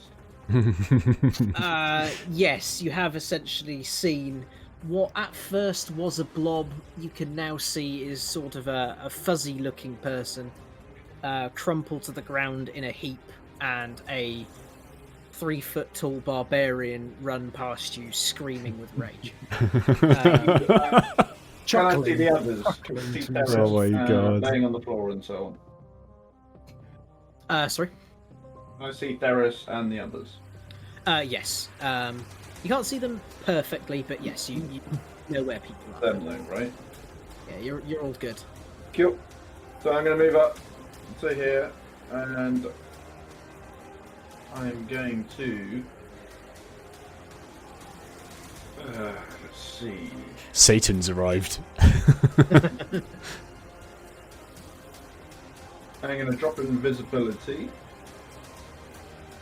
and I'm going to cast Vicious Mockery on the cultist. Just this one. Okay. So he needs to make a. Is that a 13? Wisdom. Yeah, wisdom saving throw. Saving throw. isn't Wisdom it? saving throw. It'd be a 13. So that's the cultist currently engaged with Jin, Glod, and Wunder. It's not long for this world. This is what you call On a an bad 18, day. he has Yeah. he has He's- succeeded. He is okay. Oh dear. He's fine. Okay. I'm no longer blah blah blah, and I'm going to use my bonus action to cast Healing Word on Theris. Okay. Healing him for 6 points. 6 points. Very nice. Yeah, Theris appears to stabilize. Yeah, he was quite stunned from the impact of the knife and the cold hard floor. He looks at you and gives you a grateful nod before standing up. Okay. So now we're on to Glod. I will briefly glance behind me. Does Theris still look in need of more healing, or is he okay? He is definitely wounded, but thanks to Glenn's help, he's able to stand. He doesn't look comfortable, but he is up and on his feet. Very well. In which case, I will take a swing at the cultist in front of me with my warhammer Excellent. as my main action. That's 13 plus 5, so that's 18 to hit. That's a hit. I'm attacking one-handed, so that's d8. A mere 5 points of damage. 5 points of damage. Okay. Bolting blow. Yes, he's been assailed by this super speedy monk, and now has taken a warhammer to the gut. He kneels for a second, clearly not liking that, but he manages to regain his footing, and is still standing, though he doesn't look happy about it. And as a bonus action, I will quickly glance behind me and also cast a healing word On to Theris. on Theris, yes. Okay. So that's 7 points of healing for him. Theris looks quite alright. He's feeling good. He's standing with a bit more strength to him now. You can feel free to use my short, bald head as support. And as a bonus action, I'll just glower at the cultist in front of me and say, "Your turn, laddie." Well, it would be his turn, laddie. But Theris rolled a 12 for his initiative. So it's Theris' turn. Oh. His normal calm demeanor, now with the strength that has been renewed to him, has turned into wrathful purpose as he stares down the cultist, still reeling from the punches and the warhammer that he has suffered from, and he stretches out his hand and says, "Saloon, take you." Blasts him in the center of his chest with his hand, and a brilliant light flashes out, and the cultist is gone. Does he just disappear, or is he dead? By gone, I am downplaying it slightly. He has been pretty much incinerated. Lovely. He is very, very dead. Theris turns to you and says, "We must remove them from this place. They defile Cradle. Destroy them." To which the cultists then respond. Just gonna move some of these out of the way. If you thought the cultists were bad, apparently the guards are even worse. They have been dispatched. Yes, I am improvising. They were meant to be a little bit more difficult for you to deal with. But hey, you seem to be dealing with them quite well. So why not? So 2 cultists are still locked in combat, but the other ones start making their way towards you. I'm just going to move them all at the same time so I know what's going on. There we go. So the cultist that has just managed to reach Theris from the middle is going to attempt to stab him.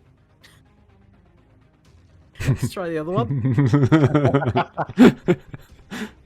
This one brought his stabbing gloves. Cultist, you can do it! and has managed to hit Theris, who actually, with his reaction, is simply going to deftly dodge said attack. He's just going to choose to palm it off and restrain the cultist with one hand, holding him in place. That's the cultist's turn. That's all they can do. Yeah. So we move on to Jin. Yep. So again, brandishing the sword, I'm going to move here, and Nice. I'm going to strike him with said sword. Very good. And so that will be. Where's it gone? It's up at the top. I was trying to find where my short sword's Oh, gone. have you equipped it? Because it'd be in your equipment otherwise.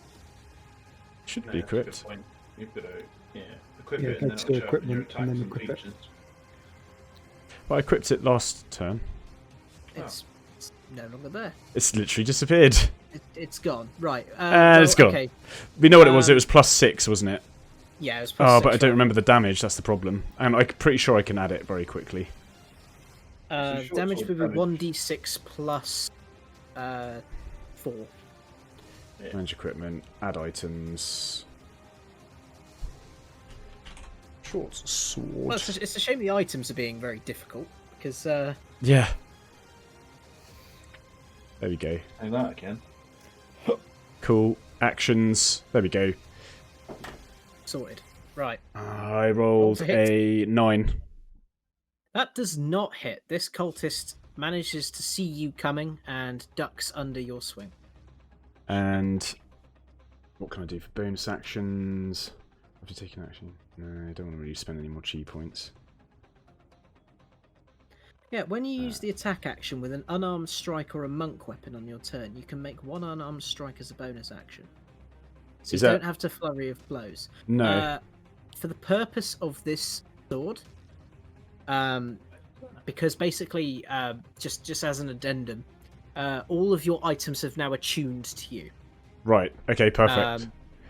So you can't swap these. They are yours. Right.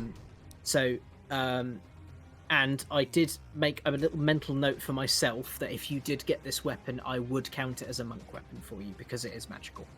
Awesome. Okay, so so- it can make an unarmed strike.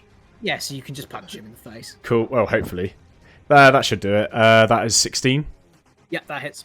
Cool. And that is now a... Where's my D4 disappeared to? There it is. 1D4 plus 3. That is... Oh, I got 4, so 7. Oh, so the cultist managing to see the brilliant sword, perhaps being very wary of that, manages to duck under. But as he ducks, he doesn't notice the kick, absolutely flying towards his face, striking him cleanly in the jaw, and giving him something else to think about. And I'll resume a defensive pose, staring him in the eyes. Wondit. Your turn. Well, I think I'm just going to have to step up to this cultist here. And Crit. I don't think he's going to laugh. If you very crit long. again, that would be amazing. and let's go for this. Oh, that's a 7. Okay, so perhaps a little overconfident with yourself from the previous overwhelming success. I imagine you tried to do a sort of fanciful move to show off your prowess as a warrior, which the cultist sort of manages to read quite well and simply steps out of the way. How do? That's it. Yeah, that'll do. That'll do, Biggie. Fair play. In that case, Glenn again. Yeah. So let's see. What can I do?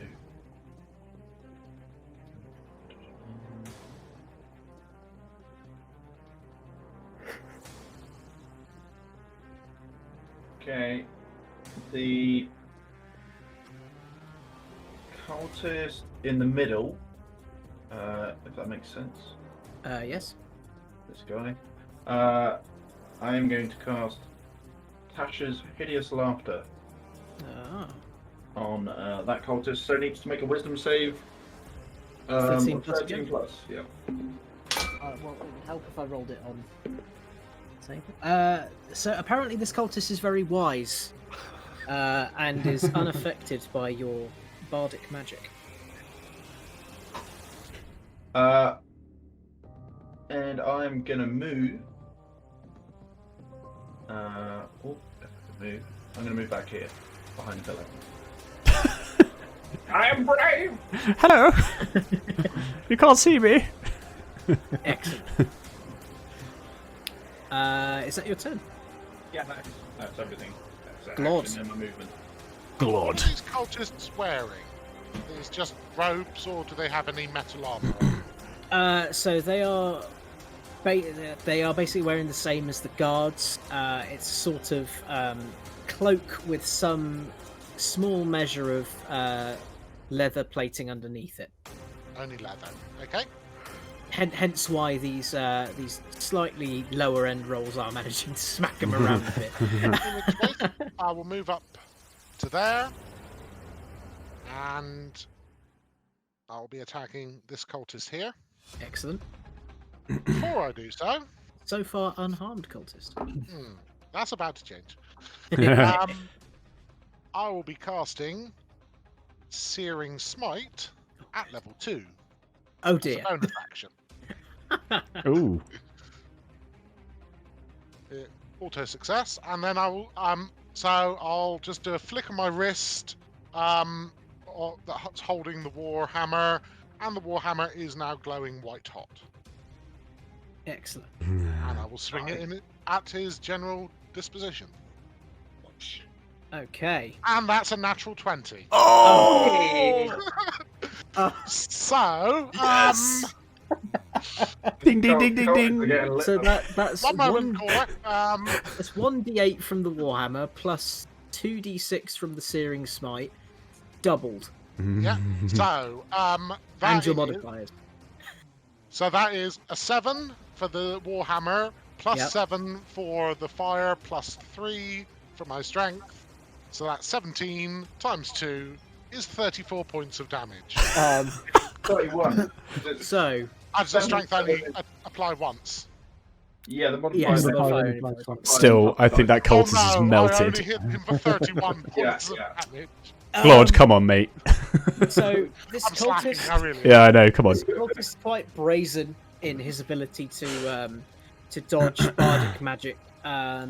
Suddenly turns to see a flaming hammer for merely a split second before he is instantly decapitated and the wound cauterized within the same second as his body crumples to the floor, starting to steam up a little bit. You did. And I'll just yell out, "Bring the best you got, you bastards!" Okay, so if that is your turn, we now go to Theris, who is going to... What is he going to do? What really would have been helpful is if I'd made a character sheet for it. That would have been really good. However, he is going to do the same as he did previously to the cultist that is immediately to his left, engaged with Wanda currently. He's going to try and use the confusion that Wundit sowed so excellently with his gladiatorial skills, and he is going to attempt to incinerate this other cultist again. To which the cultist, having wisened up to how this priest likes to go about his business, manages to move out of the way of said attack. And Theris will simply continue doing Theris things, and we will move on to the cultist's turn. To which they quickly dispatch the guards over there. 6. 1, 2, 3, 4, 5. So they make their moves over towards you now. Cultist currently involved in a fight with Wunda and Theris is going to strike out at Wunda.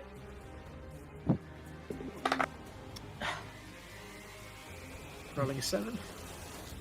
And Oh and no! as a reaction, Oh, as a sentinel, I'm Oh. going to take a swing at him Oh, yeah, as he goes nice. to attack Theris.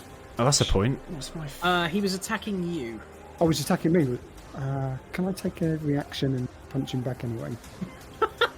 Target. Other than you, yeah, okay. Unfortunately not. I like the enthusiasm. That was good. So the cultist that's just moved up to Jin is going to attempt to attack him from the side. I know this is where I'm going to get hit by both of them in it. He's rolled a 14. Miss. That is a miss. You managed to step out of the way, and the other cultist is also going to go for you, rolling a 17 this That's a time. hit. That is a hit. That is a hit. Yep. Excellent. So now I just need to find a relevant thing.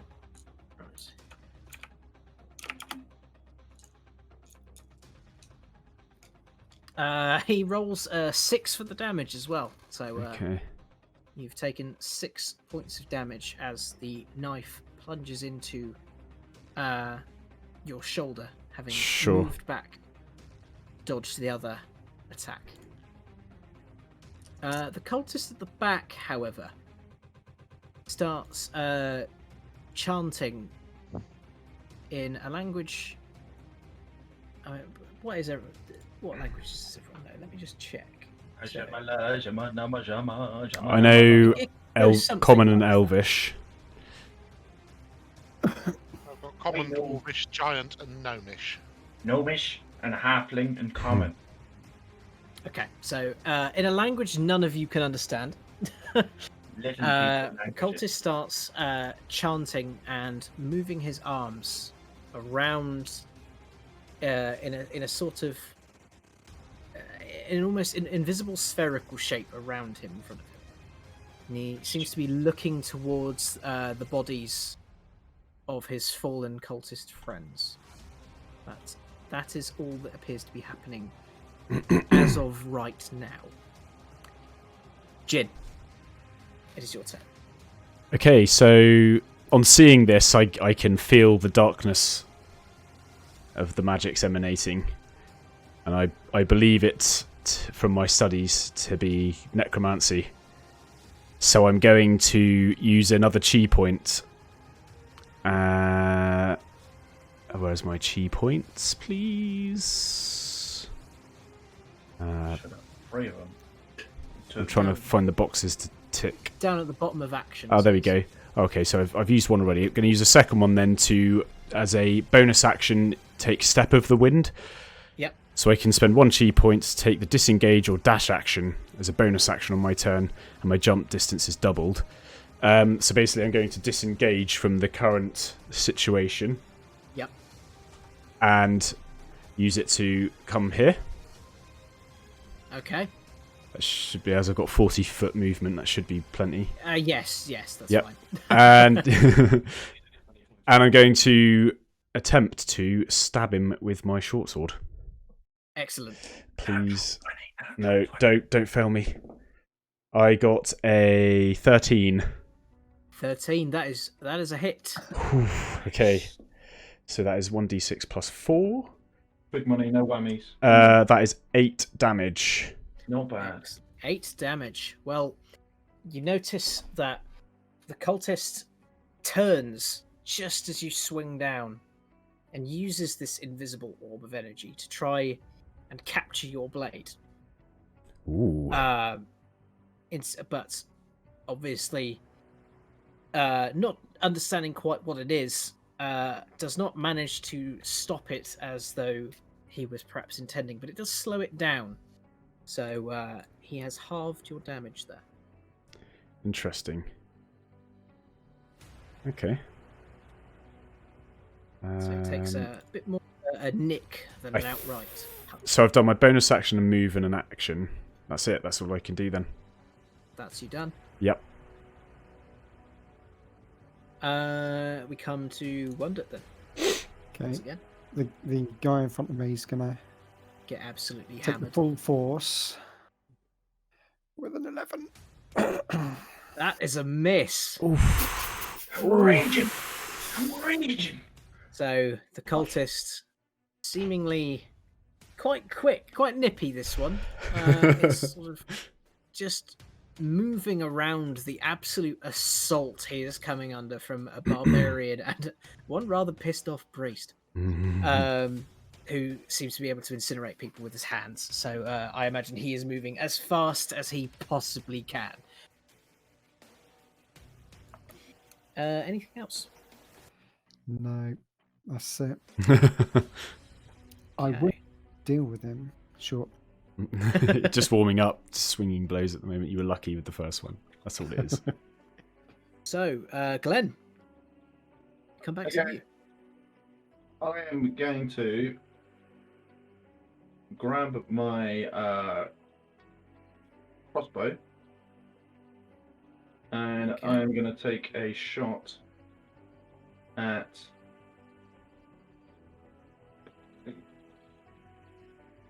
Actually, sorry. Before I do that, I am going to move just out here first. Yeah, go for it. Then I'm Courage. going to take a shot at the cultist next to Jin. Okay. Firing over the top of Glod and the other cultist. That's an 11. That Oof. is not a hit, unfortunately. Perhaps during his brief scuffle with Jin, he's able to just move out the way naturally rather than outright dodging your shot.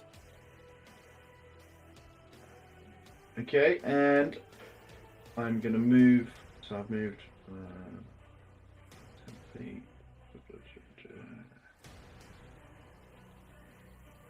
I'm just going to step back over here so I'm a little bit more out in the open with my Okay. crossbow ready.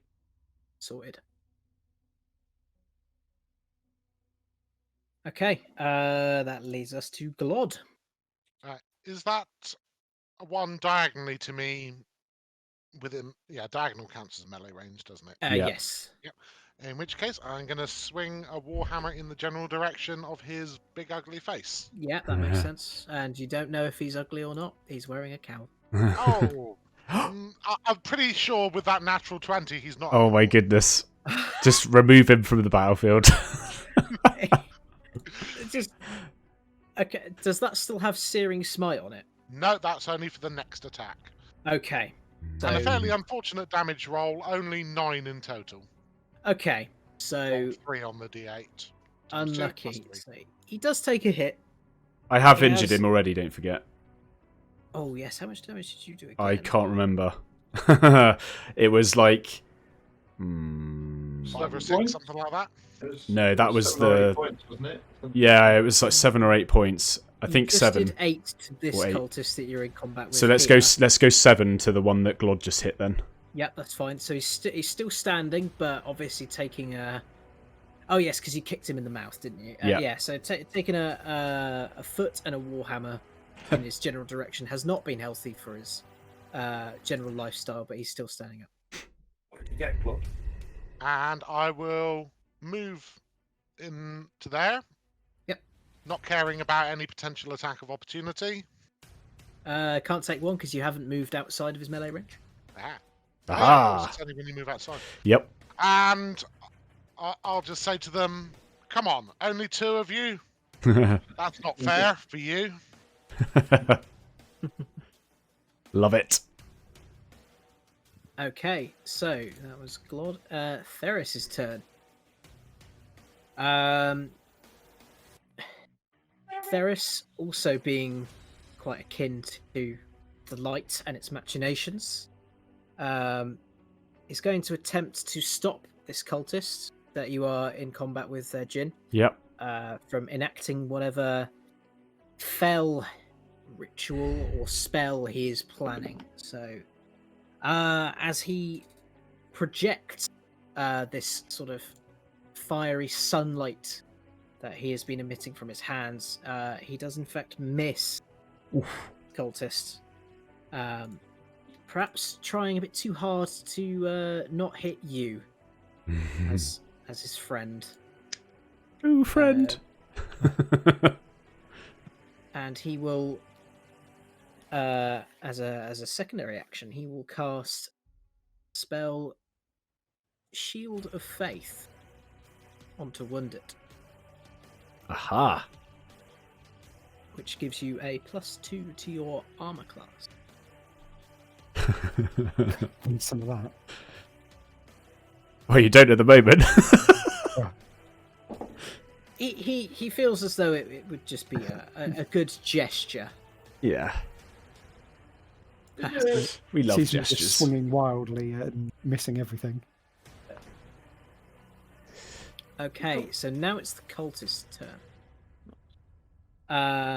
Let's go with the cultist closest to Wonder in Theris. He's going to attack Theris, having seen him cast some kind of blessing on Wundit. He is not too happy about that and wishes to eliminate this seemingly quite powerful foe in front of him. And on a natural 20, that's going to sting. So let's get that again. Oh. So the roll to hit was fantastic, and the roll to wound was criminally bad. Yeah. So with a mighty yell, feeling the power of his god surge through him, he slightly cuts the ankle of Derek. Love it. So now I'm definitely going to be using a reaction Yes. to Sentinel. attack him. Yes. Go for That's it. more like it. 20. Oh, you rolled a natural 20, or was that with No, modifiers? it's with modifiers. Yeah. Okay. So he's going to That's a take hit. 9 damage. 9 damage. So as he goes to stab Theris, perhaps feeling quite strong in and of himself, his arm is instead met by quite a heavy hammer blow, leaving him rather sore. Okay, so the two cultists in combat with Glod, having taken in many of his insulting remarks, decide that enough is enough. They're going to have him this time, and there's nothing he can do about it. So the first My one, shield is on my right arm, by the way, so it doesn't matter. Kill the other one. Well, So- both of them are. What one of them has just, yeah. The second one, 13. Oh dear. Yeah, it needs 18 minimum. Yeah, okay. I'm So not just shaped like a tank, you know. Yeah. It's fine armor. So this cultist that Jin is in combat with, Mm. his orb has now taken on a dark purple sort of appearance. You can see it now. He's still trying to manifest whatever it is, and apparently, upon completing it, he slams his hand into the ground, and the purple and black energy dissipates across the battlefield here, and he disappears. Motherfucker. That's the cultist turn. Which leads us to Jin. Yep. What do you do with this information? Okay. So, if I was to do any sort of checks or perceptions or anything like that, would that use an action? I don't know how it works. I feel like Depends it's on what you're trying to do. It would be an action in combat, though, wouldn't it? Yeah, I think it is. If you're investigating something, as it Hmm. were. It's Okay. Like, each action is like 6 seconds, right? So Yeah. it would be some. You'd have to take a little bit of time to do the thing, and then you could move. Okay. Um, So in that case, is everything? I can still see everything. Is that? Yes, you are still able to see things, but you notice that you were in the immediate vicinity of the spell. You do not feel right. Something feels very, very wrong. You are overcome by a sense of not quite dread, but you certainly feel some dark, foreboding things. Hmm. Do with that what you will. Oh, what to do? What to do? What to do? I think the guys have this handled. It's really. I think it's important that I figure out what's going on here. I'm gonna use my action Yeah. to run my hand, close my eyes, run my hand along the sword hilt, across the sun, over the sun of the hilt, and then down the blade, Yep. focusing on the energy around me and my own chi inside to see, or try and figure out exactly where this person, this mage or necromancer or whatever went, or what this dark feeling is around me using my training from the monastery. Okay. I like it. Not sure what I would use. I'm gonna say an Arcana check. Ooh, I know okay. it's not necessarily your strong suit, but Okay. there is magic involved here. I rolled a 15. 15. Not bad. I Okay. have no modifiers. Well, Jin is correct in his assumption of necromancy. He can feel necromantic energy flowing around him almost in a sort of ebbing and flowing tide, as though how he would feel his chi moving throughout his body in the flow. He can feel that outside around him, swirling, growing in around the area that the cultist disappeared from. He can feel some form of manifestation. And as this feeling grows stronger for him, the blade of the sword starts to glow faintly. Okay. Let's think about this. So I've used an action. I've got potential bonus action I can take. And you got your movement as well. And I've got my movement. So I will... So I've got an unarmed strike. I will attempt, as I might as well, I will attempt an unarmed strike in the area where I felt this energy sort of manifesting. I'll do it in the form of like a summoned chi into my fist. Okay. Albeit I'm not spending a chi point, but just trying to focus and pinpoint on where that energy is residing. Yep, and go for it. Cool. I rolled a nat 20. Awesome. You critically hit the air. Ah, damn it. So in that case, I will then. The air knows that you mean business. Yeah, It's something blue. brilliant. I will. Yeah, I was just testing my 1-inch punch. That's all it was. It works. I was so excited. Like you were just like, yeah, I'm gonna focus my chi. And It's like, nope, nothing. There's nothing there. Okay, I am going to. Therefore, I'm going to stay put, and I'm just going to ready something just in case. I'm going to keep my focus. Okay. That's my turn. Sorted. That leads to Wondered. Still raging. Still raging. Still been attacking. Is Still attacking. You've attacked and you have been attacked. And the same cultist. Oh, fucking hell. An 8. Oh, hang The- on. I've just realised as well, you're a berserker, aren't you? So when you Yeah, you rage, are. you go into a frenzy, which means you can make a weapon attack can as a choo- bonus action each. I can choose to go into a frenzy, can't I? Yeah, because Oh, is it different? Because there's You a get level of exhaustion from exhaustion if you do it. Ah, yes. Okay. So Okay, cool. it's a risk Sorry, reward I thing, just yeah. thought I thought that was just the bonus you got. No. That would be Frenzy's sick. when he's already in rage and then he really gets angry. Yes. Yeah. Yeah. I'll Yeah. save that. Yeah. That's when the gnome gets so- really pissed off. So a bit of another wild swing after getting one hit on him and miss. Ah, okay. I take it 8, doesn't it? Does it? No, 8 does not hit. Correct. Anything else? Nope. I will deal with this guy. Just Well. in your own gnomish time. In my You know own what? time. Ferris isn't really helping you out here either, so don't worry about it. Glenn, let's see what you can do. Go on. Yeah. Come on, Glenn. I'm gonna take a shot at with my crossbow again. I want to shoot at this. No, actually, this fella here. This fella. Okay. Here. Good.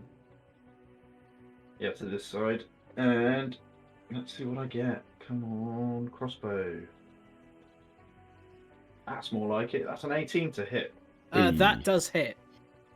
Nice.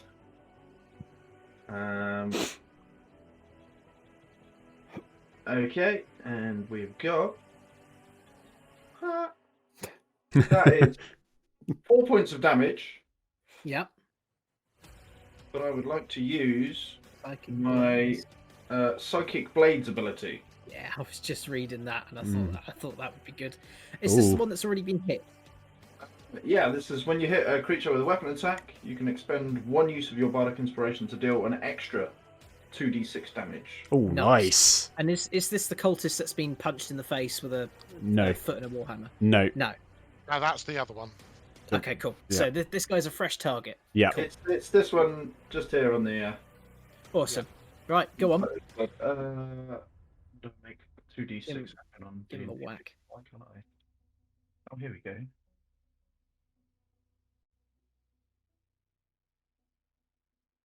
There we go.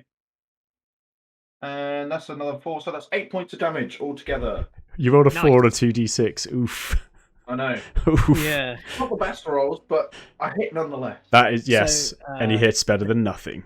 Yeah. The cultist feels obviously quite a sharp pain in his sort of the back of his shoulder as he's facing towards Glod, and then suddenly his mind is racked by more pain that he can't put a finger on where it's come from. You are nothing. You are nothing. You But are it nothing. hurts. That's all he knows. All he knows is that it hurts. He's confused and a bit of pain, but he's not out. He ain't out. He's still around. Yeah. I'm just going to move a touch forward, a little emboldened by my strike. And Yeah. that's my turn. Yeah, you're safe there. Glod. Alright, the chap in front of me who's already had a little taste of hammer needs to be rehammered. Yes, There's a nail that's sticking out, it's annoying me. Yeah. indeed. Oh dear, that's a natural one. Ah. Swing and a miss. Yeah. Yeah, there's no real way I can spin this other than you have missed quite significantly. Oh dear. I'll look at him and go, ah well, I thought I'd give you a chance. He turns to you and seems to have built some kind of rapport with you. Perhaps if you were not on different sides of a godly war, perhaps you could be friends. And he gives you a sort of snarky smile and a little glint in his eye. Says, "Yes, I will take your chance gladly." And there's a little glint in my eye as well, saying, no, we really wouldn't be friends. He understands, really. So, is that your turn? That is all that I'm doing. These mere cultists are beneath my magic.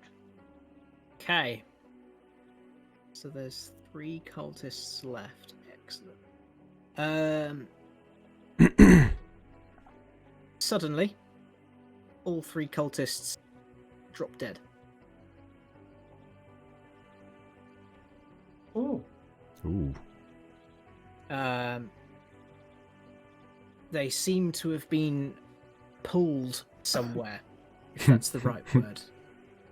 as in they're like the Energy. their bodies are gone, or Their lives are gone? bodies have simply fallen into lifeless husks around you. I'll give the one in front of me a bit of a kick. He simply turns to dust.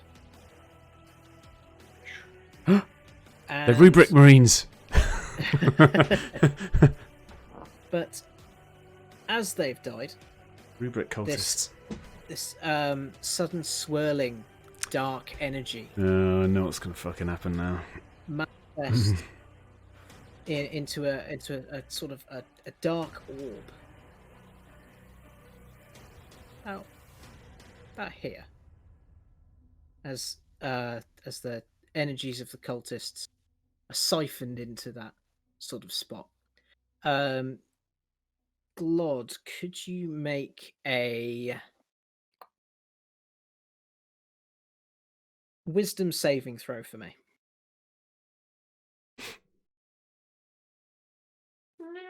That's the second natural one in a row. Oh. You are now frightened. Not such a big mouth now.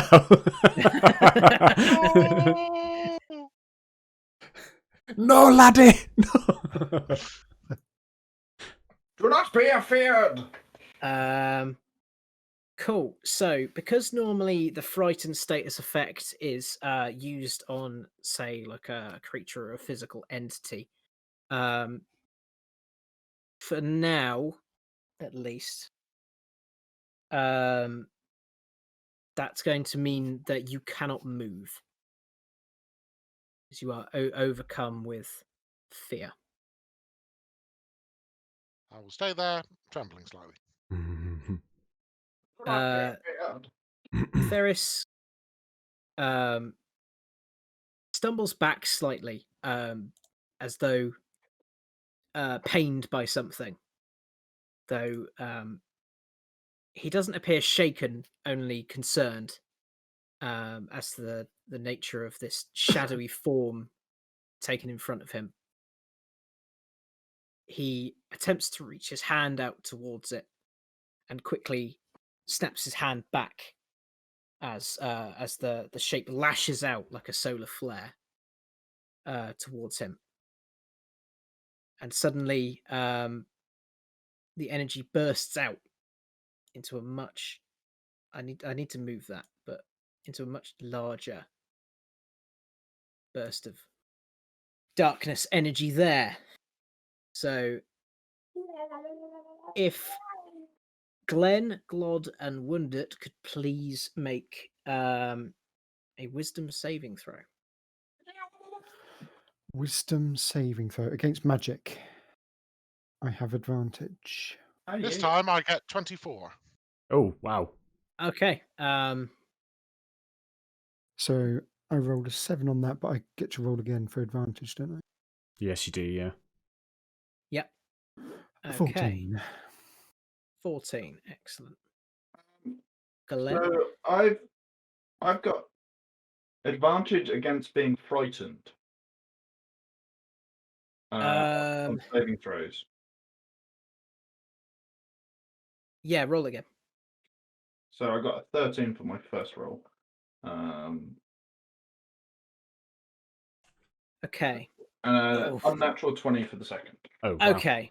So, Glod, you were already frightened. It's a good thing you rolled so highly, because the second roll was quite important for you. Wonder, unfortunately, you are now also frightened. So now, what do I need to do for this bit? Sorry, a bit stodgy on this one. That's all right. It's good. all good. I made something a bit convoluted up because I thought it was cool. If you could now both Glod and Wundit make Constitution saving throws for me, please. Constitution save. Come on, boys. It's only a 10. A 12. Okay. In that case, so who rolled a 12? Sorry. I did. But Okay, so you take 6 points of necrotic damage. Yeah. Glod, you rolled a 10, didn't you? I did. You take 8 points of necrotic damage. And as this burst of energy dissipates, what suddenly appears in front of you is quite a large fiend-like creature. What the fuck? that's more like it. Something I can actually hit. Well, Yeah, we'll yeah. see, won't we, mate? Don't speak too soon, gnome. So, sorry, yeah, this has devolved into quite a combat session. I wasn't expecting to miss so often. Yeah, the D&D music's finished. I need to replay it. Let's do it. So, Glod, you now know what you are frightened of, and so do you, Wundit. So, your fear has been manifested into this dark creature, and it has gained strength from that. And now I'm going to roll its initiative. Excellent. What I'm going to do is, just to make it sort of easier, is we're just going to roll with the original initiative rolls, and I'm just gonna yeah, because not going to be negotiating with this thing. I'm just going to include that as the new roll for him. So it's going to start with Glenn again. Dick Dark Fiend, can we be friends? Okay. That's probably not going to work. So,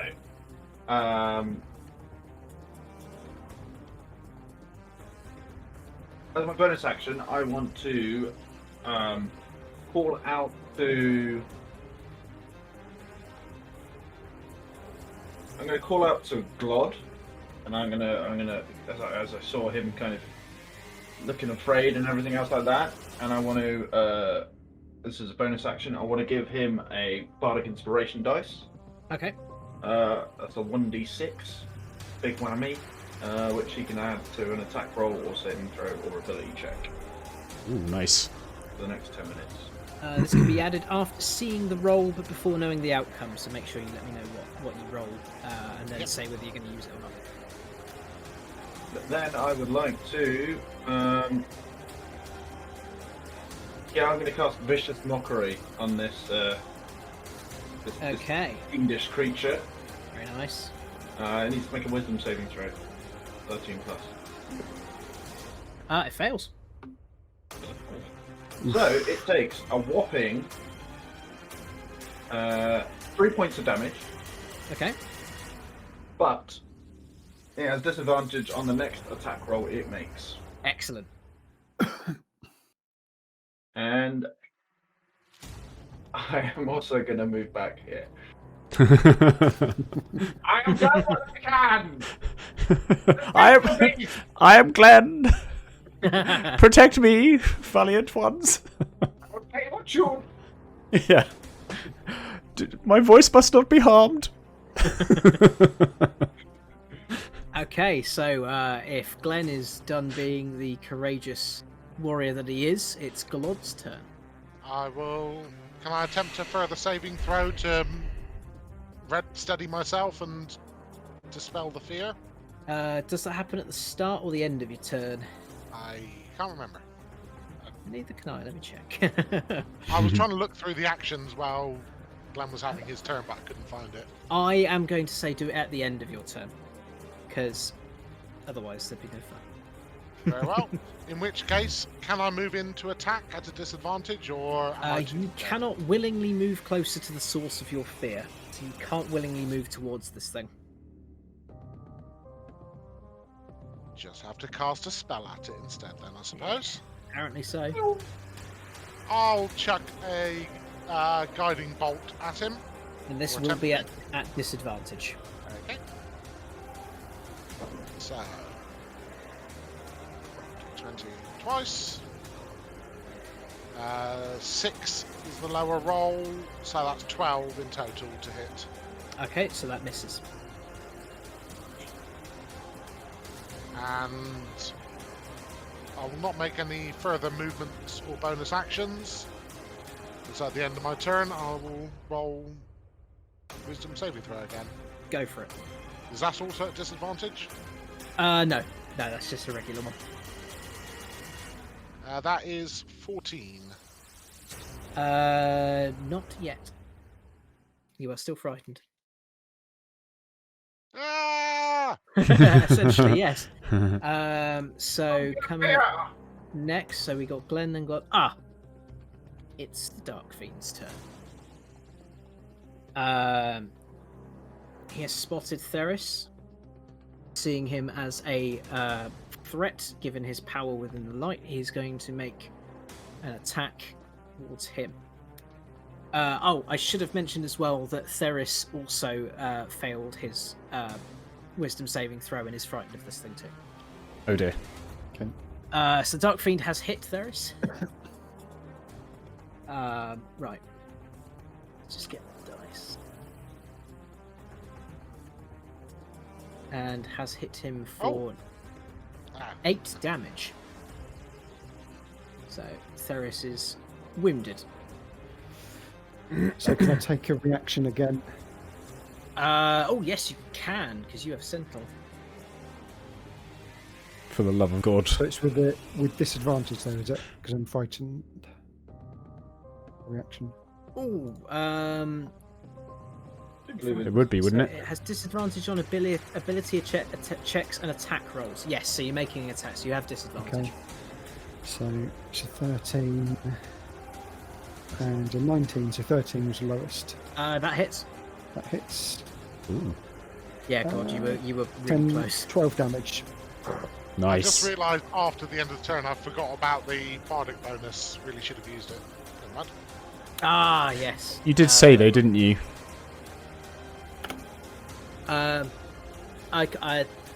He needs to use it before I he did knows not the Roll. declare result. it, Gotcha. so- Yep. Yeah. Fair enough.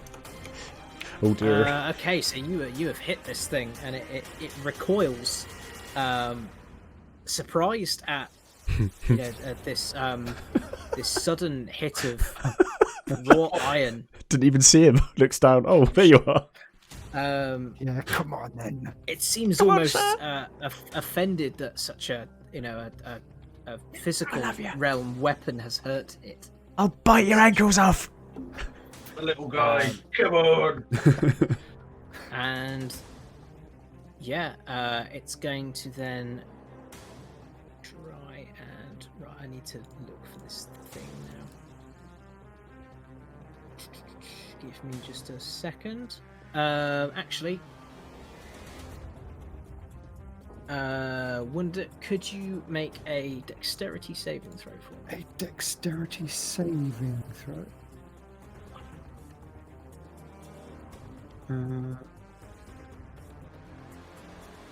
Just reading, I have advantage on dex against effects that I can see and are deafened or incapacitated. Does that make any difference? Yes, it does actually. Oh. Well, I'll take a 20. Oh, that'll Oh, do. you'll take a 20. Yeah, you are fine. Amazing. Love it. As the fiend unleashes a barrage of dark energy towards you from its body, you manage to rather deftly move out of the way, much to its annoyance. And that is the end of its turn. So therefore, we go to Jin. Awesome. Am I noticing anything more from the sword? It is glowing. Lovely. So I'm going to take that as a sign that there's orcs nearby. And This totally isn't Sting.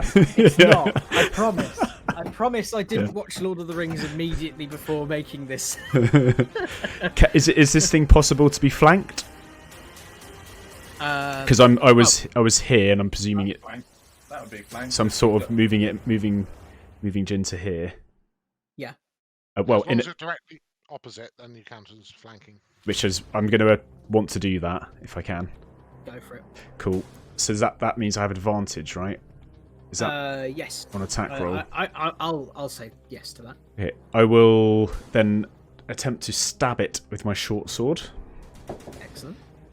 The first one is a 22, and I'll take the 22.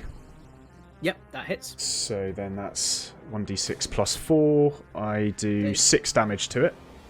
6 damage. And then It is surprised. And then I have any more cheat points? I do have a cheat point. I might as well use my last cheat point, seeing as this thing looks like it's like a boss fight. Yeah.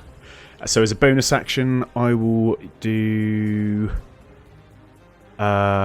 Flurry of Blows then. So after you take the attack action on your turn, you can spend 1 cheat point to make 2 unarmed strikes. So as opposed to the standard unarmed strike, I'm going to make 2. Yep. So the first... It basically equates to you get 1 normal attack with your monk weapon, and then you essentially get that bonus 1 plus the other 2. So it's 3 unarmed strikes, I think. Yeah. No, it says after you take the attack action on your turn, which I've done, I can then spend a chi point to make 2 unarmed strikes as a bonus action. Both with advantage, I guess. Yeah. So the first one I got was a 1 and a 16, so the 16 becomes a 21. Yes, that hits. And then for the second strike, a 2 and an 8 plus 5, 13. Yeah. Okay, so both hits, so 2 1d4s plus 3. Oh, nice, so 7 damage, and what's that? 4 damage, so 11, another 11 damage to it. Okay. You notice that its form is quite difficult to land a significant blow with your fists. It's almost you can tell you've made contact and you can tell that you've hit something, but it feels less Than what it solid should. than Yeah. perhaps it should. Okay. So you notice that you may have not done quite as much damage as you were hoping. Sure. Which leads us to Wounded. Cool. Okay, That's where the real fun begins. it's hammer time. I'm gonna take a swing at him. Go for it. You will be at disadvantage. So that's a 16 and a 22. Oh, Oh, nice. so take the 16. That is still a hit. Okay, and that's 10 points of damage. Oh, 12 points of damage, sorry. Is that? Oh, bloody hell. Okay. Excellent. Yeah, this thing is not happy. Not happy at all. What have I got to take to try and remove the frightened? Wisdom saving throw. Wisdom saving throw. 14. Not quite. We're still frightened. Do I get advantage against magic? Wisdom saving throws. Does that- No, because this wouldn't No. be magic now. This would just be the Okay. frightened effect. Okay, so we find ourselves with Glenn. Okay.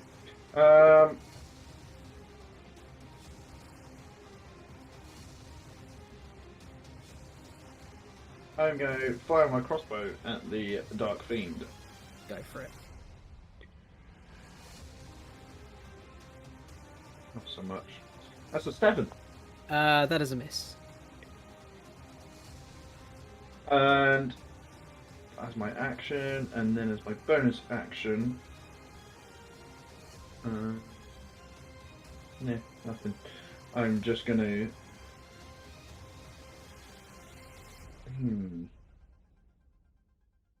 I'm just gonna move slightly further forward, but still keeping myself close to the pillar. And that's Very it. nice. Okay, Glod. I will Your turn. attempt one last guiding bolt against this guy. Okay. Unfortunately, still at disadvantage. Indeed.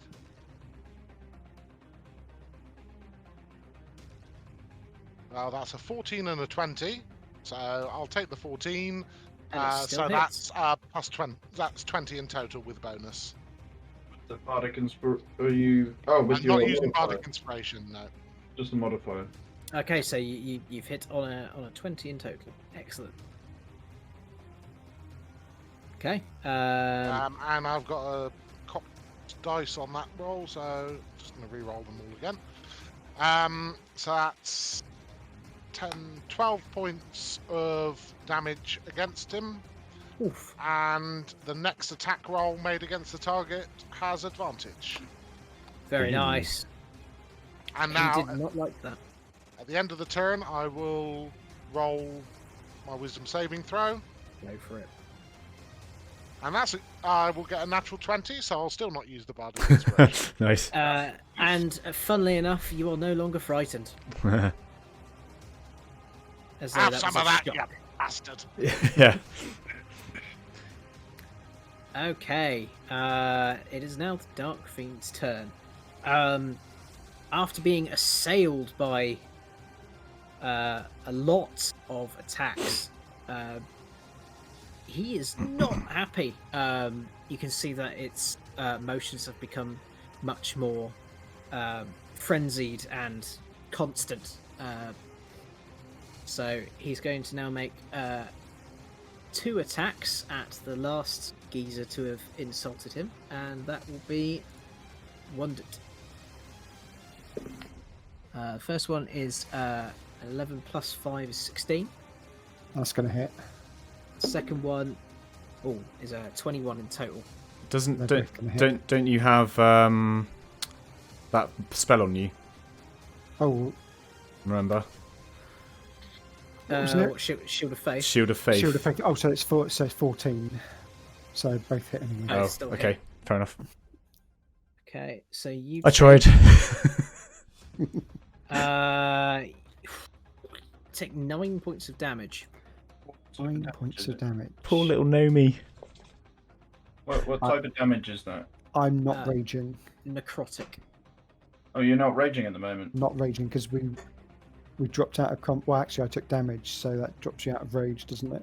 No, haven't. it doesn't. No, I Enacted think it actually rage. keeps you in rage. Your rage lasts. It ends if you are knocked unconscious, or if your turn ends and you haven't attacked a hostile creature since your last turn, or taken damage since then. But I had. Yeah. Did I? You haven't taken damage. I think we had You've a attacked a every turn. round. You've attacked, but you didn't take any damage. So this Which is is fine. This is the first time you've taken damage. Second time taking damage. Is it? Oh, But okay. as long as you've taken the attack action on your turn Yeah. and gone for something, you stay in your rage. Okay, but it's necro damage anyway, isn't it? Yes, so you're not resistant. Okay. Well, that does mean I get to add another 2 melee damage onto those last 2 attacks as well. Oh, yes, you do. Right, let's add them up. And Jin, could you make a dexterity saving throw for me? Yes, I certainly can. A 15. 15? Yeah. That is enough. Hold on. Good. As the dark energy emanating from its body is focused in a beam towards you, you manage to dodge out of the way of that one too. That +5 comes in handy. So, that takes us to Jin. All right. The sword, which is now glowing. Yep. Do I feel I can do anything else with the sword? Is there like any sort of energy about it other than it glowing? How about you make a... I'll let you choose between Arcana and Religion. Oh, now will this be classed as an action though? If it is, then I'm not going to do that yet. Inspect them. A check Yeah, check in combat is an action. Is an isn't it? action. So then no, I won't. I'll just I'll have to hit the thing with it. You just smack him. Yep. Am I still flanking it? No, because it's now aware of your presence. Ah, okay, fine. So I'll make a normal Well, attack. flanking was just based on position. I am being a bit. I'm basically because I can't rotate it. I've moved him so that he's aware of everyone attacking him now, rather than. So like positionally, he's probably more like here, but he's facing around. That's the wrong button. Facing this way. Sort of that way. Sure. We'll get him. So what did I roll? 14. That hits. Okay, and then it is. I did 5 damage. 5 damage. Yep. Okay. 5 damage. And I think that is all I can do. Bonus actions. Oh, I can do an unarmed strike. Yes, you can. Yep. So I will attempt that. Nope, that is a 9. Does not hit. So Wondit. So how's this thing looking? Is it looking It's looking necrotic. pretty weak? It's looking rather more pissed off than it would be if it was perfectly healthy. Put it that way. So it's pretty pissed off. Okay. You've given it a good seeing to. Okay, so I'm just going to whack it again. Yeah, fair. Big attack. Wackety wackety. No miss You are fashion. still at disadvantage take- because you're still frightened. Oh, you bastard! Because that was a natural 20, Oh. and I'll it's get another 16. That's a hit. Still a hit. Still a hit. Good lad. So that's 9 plus another 2 from rage. It's 11. Nice. Okay. That's, Yep. I think that includes the rage damage there. No, it's Plus 4 plus 2, right? 2d6 plus 2, which is strength modifier. Oh, right. Sorry, 2d6. And- Yep. And then the extra +2 from Yeah. the Yeah, range. the rage, yeah. specifically. Yeah. There's no way to actually track the rage in No, it doesn't beyond do at the it. moment. Yeah. So the fiend lets out a rather angry and pained howl after you hit it there, and Oh. its attacks, its movements seem to be more desperate now. And wisdom save, I got a 13, which isn't enough, is it? Not enough. You're still frightened. Which leads us to Glenn. Okay. I want to. Oh, use hang the on. Last of my. Did we do the... I think it's probably too late now. Who attacked after Glod last turn? The fiend did. And Yeah. no, who attacked the fiend? Who attacked the Have Who attacked the fiend after last turn? Was it me? Yep. Yeah, it doesn't matter then, yeah, because I still had advantage anyway. That's fine. Yeah, you can't get double advantage. No. Yeah, and it is only the next attack. Yeah, so nothing we... It's fine. Yeah. Okay. So yeah, I'm going to give my Bardic Inspiration, my last Bardic Inspiration to Wondit, Nice. and I'm going to cry out and shout, yeah! And use all my movement to move up to the Dark Fiend. Hello. Oh dear me, my character sheet has crashed with all the...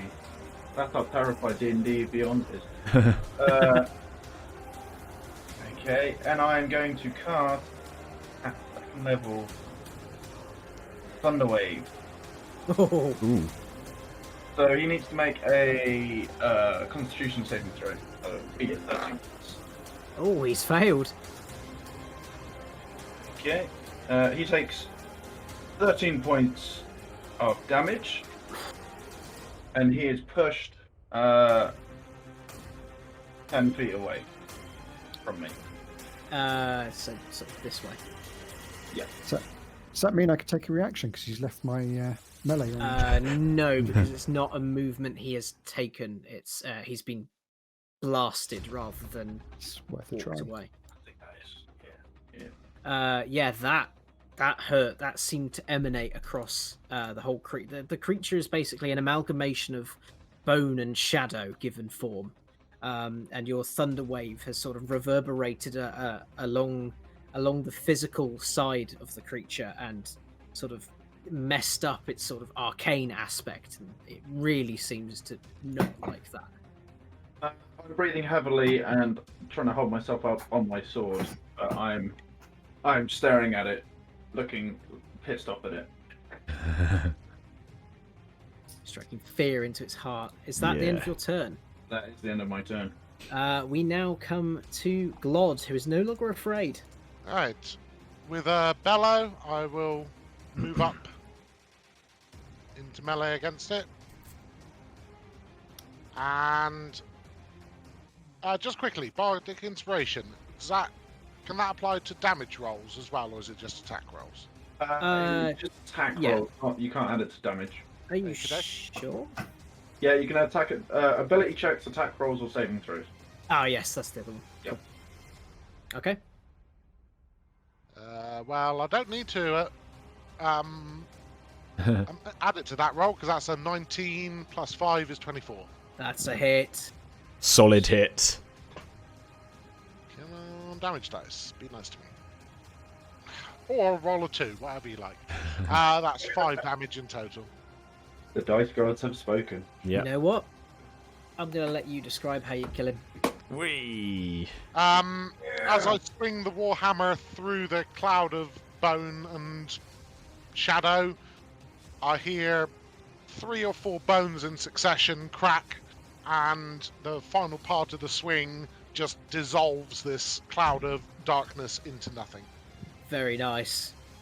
The particles seem to just dissipate and implode in on themselves as the creature is vanquished, quite aptly by the cleric, and he has faded into nothingness, its essence destroyed. Congratulations, you have won your first combat of the Trials of Night, and they haven't even begun. Yay! Are we out of initiative now? We are now out of initiative. Is there anything anyone has any funny ideas for? What would you Yes. like to do? I need to do 2 things. The first thing is head back to my barrels and grab a drink. And it is this order of priority. And then the next is to sit on the ground in kind of a praying position for 10 minutes. And when those 10 minutes are up, I have finished casting my prayer of healing on everyone. Very nice. So, hang on a minute. Go away. So everyone heals for 10 points. Oh, Oof. lovely. That's excellent. Nice. Feeling a bit better now. Back up to full. Fantastic. On feeling the. In the meantime, I'm sort of I'm studying if there's any remnants of that creature. I'm studying that creature. I will say that the feeling of discomfort and fear is rapidly dissipating, and your sword is beginning to stop glowing.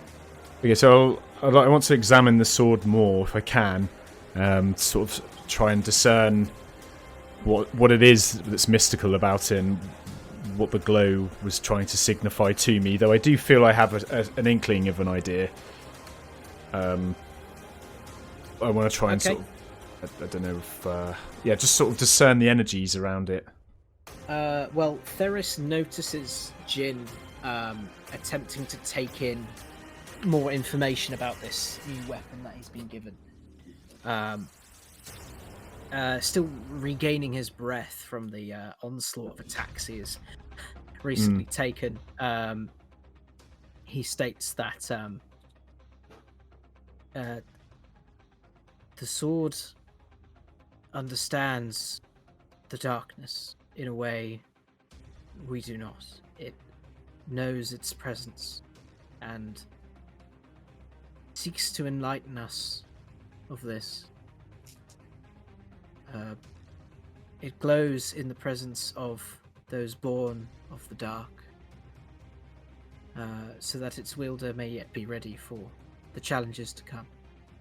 Ah, okay. I thank you for your insight into this. I appreciate it. And then when I feel the wave of healing from the dwarf, I move over to thank him. So I guess he was over here somewhere, right, or something. Yeah, I'd gone to collect my barrels. Yeah, so I think you dropped your barrels kneeling here. by the altar there. Yeah. With the barrels back on my back, and just 10 minutes of prayer. Once your prayers are over, I move to thank you and introduce myself as Jin. My name is Jin Quan from the Monastery of the Dawning Light. I thank you for your healing, Dwarven Warrior. It's a pleasure, Jin. The name's Glod. Next time we're in a battle, laddie, hide behind the dwarf covered in armour. I smile, sort of, not sheepishly, but just sort of, sort of appreciatively, I suppose, and sort of nod to him. Yeah, it's said in a very jokey tone. Though. Yeah. But you do get a little nod of respect to say you did good. Yeah. And my naive ways of the world in my sheltered life, I just fine. Don't really know how to take it, as I'm not used to praise from the Sifus really. And then I guess that's what I'm doing at the time in those 10 minutes. Can I, whilst can I have a moment alone with Theris? Yes, you can. Okay. Sure. I'm going to start spinning a very elaborate yarn about the dark-coloured gnome stood near us, and I'm going to use my Words of Terror ability. So I'm going to speak to him for a minute, and he needs to make a Wisdom saving throw. Theris. Yes. Oh, okay. This won't hurt him, don't worry. It would help if I could roll it at the right place. Yeah, funnily enough, he's actually quite wise and he does not fail. Nice. If the target succeeds, it is not aware that you use this ability. That's fine. He's not frightened of anyone, so it's all good. He sort of looks at you uncomfortably. He sort of tries to gauge what it is that you are doing. He's quite knowledgeable in the arcane and understands that bards work things differently than he may expect, but he does not assume you have done anything bad. Just telling him some scary stories. That weren't that scary.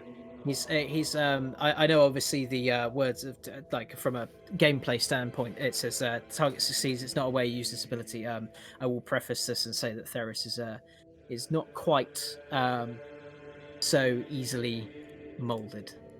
Sure. Worth a try. So he understands something has happened, but he does not know what. I'm happy with that.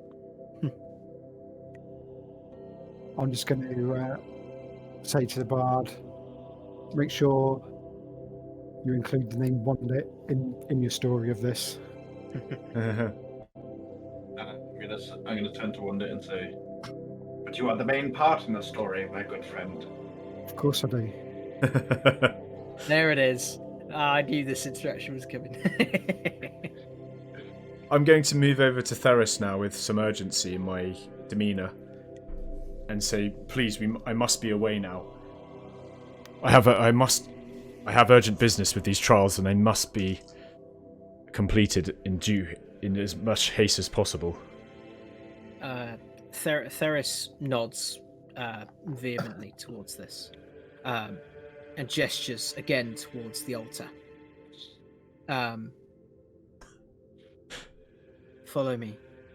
Come to the altar, and he quite hurriedly moves towards This it. is not medieval chess. It's D&D. Young man. Stand up. It's amazing. The barrel's on my back. It takes me a couple of attempts. Also, when anyone's standing near me when I took my drink earlier, it looks like beer, smells more like ethanol. Brilliant. Love it. Excellent. And I do not offer to share. Well, Theris notes your multiple Mate, you've attempts missed to a get great up D&D as session. the enthusiasm and How was your weekend anyway? sort of Was it alright? seriousness, he knows that you are taking this Weekend? situation. Oh my god, it's not even bloody Monday, is it? It's Thursday. What Now, knob? I swear I'm always I doing fear this. this is forgetting the day. where we must say goodbye. I will transport you to where you need to go, and I will be of no further I can't believe I assistance thought it was to you Monday. What the fuck? once you are there. Understand this. These are not for the faint of heart, and the fate of the world relies upon your solidarity. Dark times are coming, and you will be our bulwark against said darkness. And though it was only for a short while, I am honoured to have met you, Ooh, heroes. How did your finance exam go? Aced it. And Aced it, I'm sure. He raises Oh, you his won't know the results arms yet when we... slightly across in sort of a beckoning dance, and begins to speak a language that none of you understand, but the sounds coming out of his mouth do not match the motions his lips are making. It is as though something is speaking through him. You each hear different words occasionally pop around throughout the almost melodic sounds that are coming out of him. Glenn, you hear what you believe to be a name, Isathar. I'll send you that. I'll send you how that's spelled. Cool. Jin, you hear the word family. Cool. Wondered, you hear the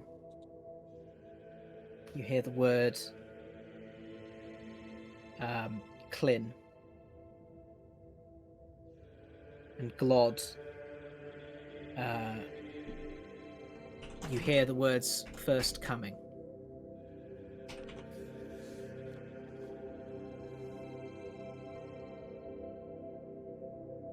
And as these sounds lead out of Theris's mouth, How was your exam, you mate? notice the altar I wanna know, I wanna start know. to completely change. How did it go for you? And I hope it was okay. Hope it went alright.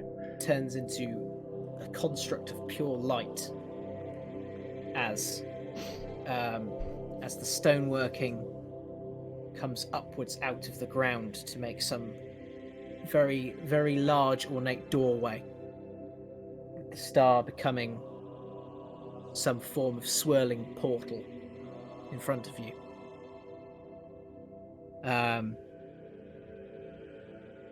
Theris regards you all once again and dissipates into light. I do my kung fu salute towards him and make the sign of a Monitor. I'll bow and mutter a quick praise Moradin.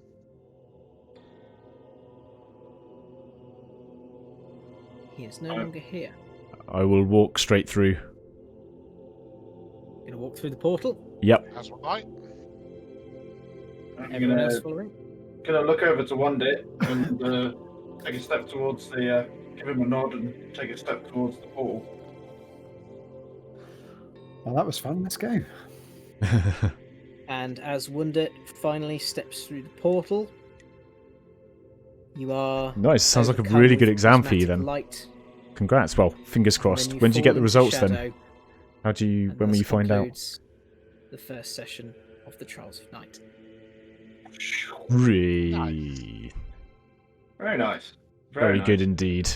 Oh, well done, gents. I didn't think the combat was going to last as long as it did, but it did.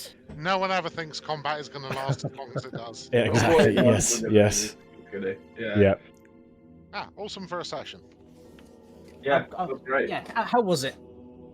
Yes, Yeah, that was good. enjoyed it. Enjoyed it really muchly. Good. Nice setting, nice bit of mystery. Yeah. Yeah, definitely. Sets the scene nicely for what's to come. Exactly. Through the portal, what's going to be on the other side? Stuff to smash. Stuff to smash. Our good friend Theris is no more. See you later. Bye, Theris. Bye, Terry. See you, mate. He did his duty. GG, dude. Virtuals. He No, could have done a better job I'm- with those guards, couldn't he? Yeah. Yes, but perhaps it was all in his plan regardless. Yes, Get perhaps. the feeling he's not a foolish character. Yes, not to be taken lightly. Nice. Well, cheers for that, Reese. That was great. Yeah, Absolutely no cool. problem, mate. So, according to the diary, the next one will be the 8th. If everyone can make that. Is that right, Reese? So that's not Thursday, but Thursday after. Yeah. Every Yes, other week. Yeah. it's just because I'm busy with uni quite a lot. Yeah, that's fair. And I need to come up with ideas in the meantime to make sure that everything's running smoothly. Plus, I want to fix this item thing because I want you to have these on your character sheets because it just looks really, really cool. It looks really, really good. Nice. Nice. Cool. Well, It's all good with me. I look forward to it. As do I. yeah. Well, thank you for being such fantastic players to work with as well. I literally could not have done it without you. So, cheers, Reese. Appreciate that, and thanks, guys. That was cool. We enjoyed that. Yeah. Cheers for that. Yeah, it's really onwards, good. onwards and upwards. Exactly. The short and the bold. Exactly. Sabs, you want to play some Apex? Yeah, I was just thinking enough time for a quick game. That's time for a couple of games in there. There you go. Awesome. I didn't want to steal you for like 5 hours. And just Ah, be it like, doesn't "Oh, matter, mate. God, It's really enjoyable. So excellent. I'm glad you think so. No, that was great, and a special thank you to Will for convincing me to carry on this idea and then just running with it.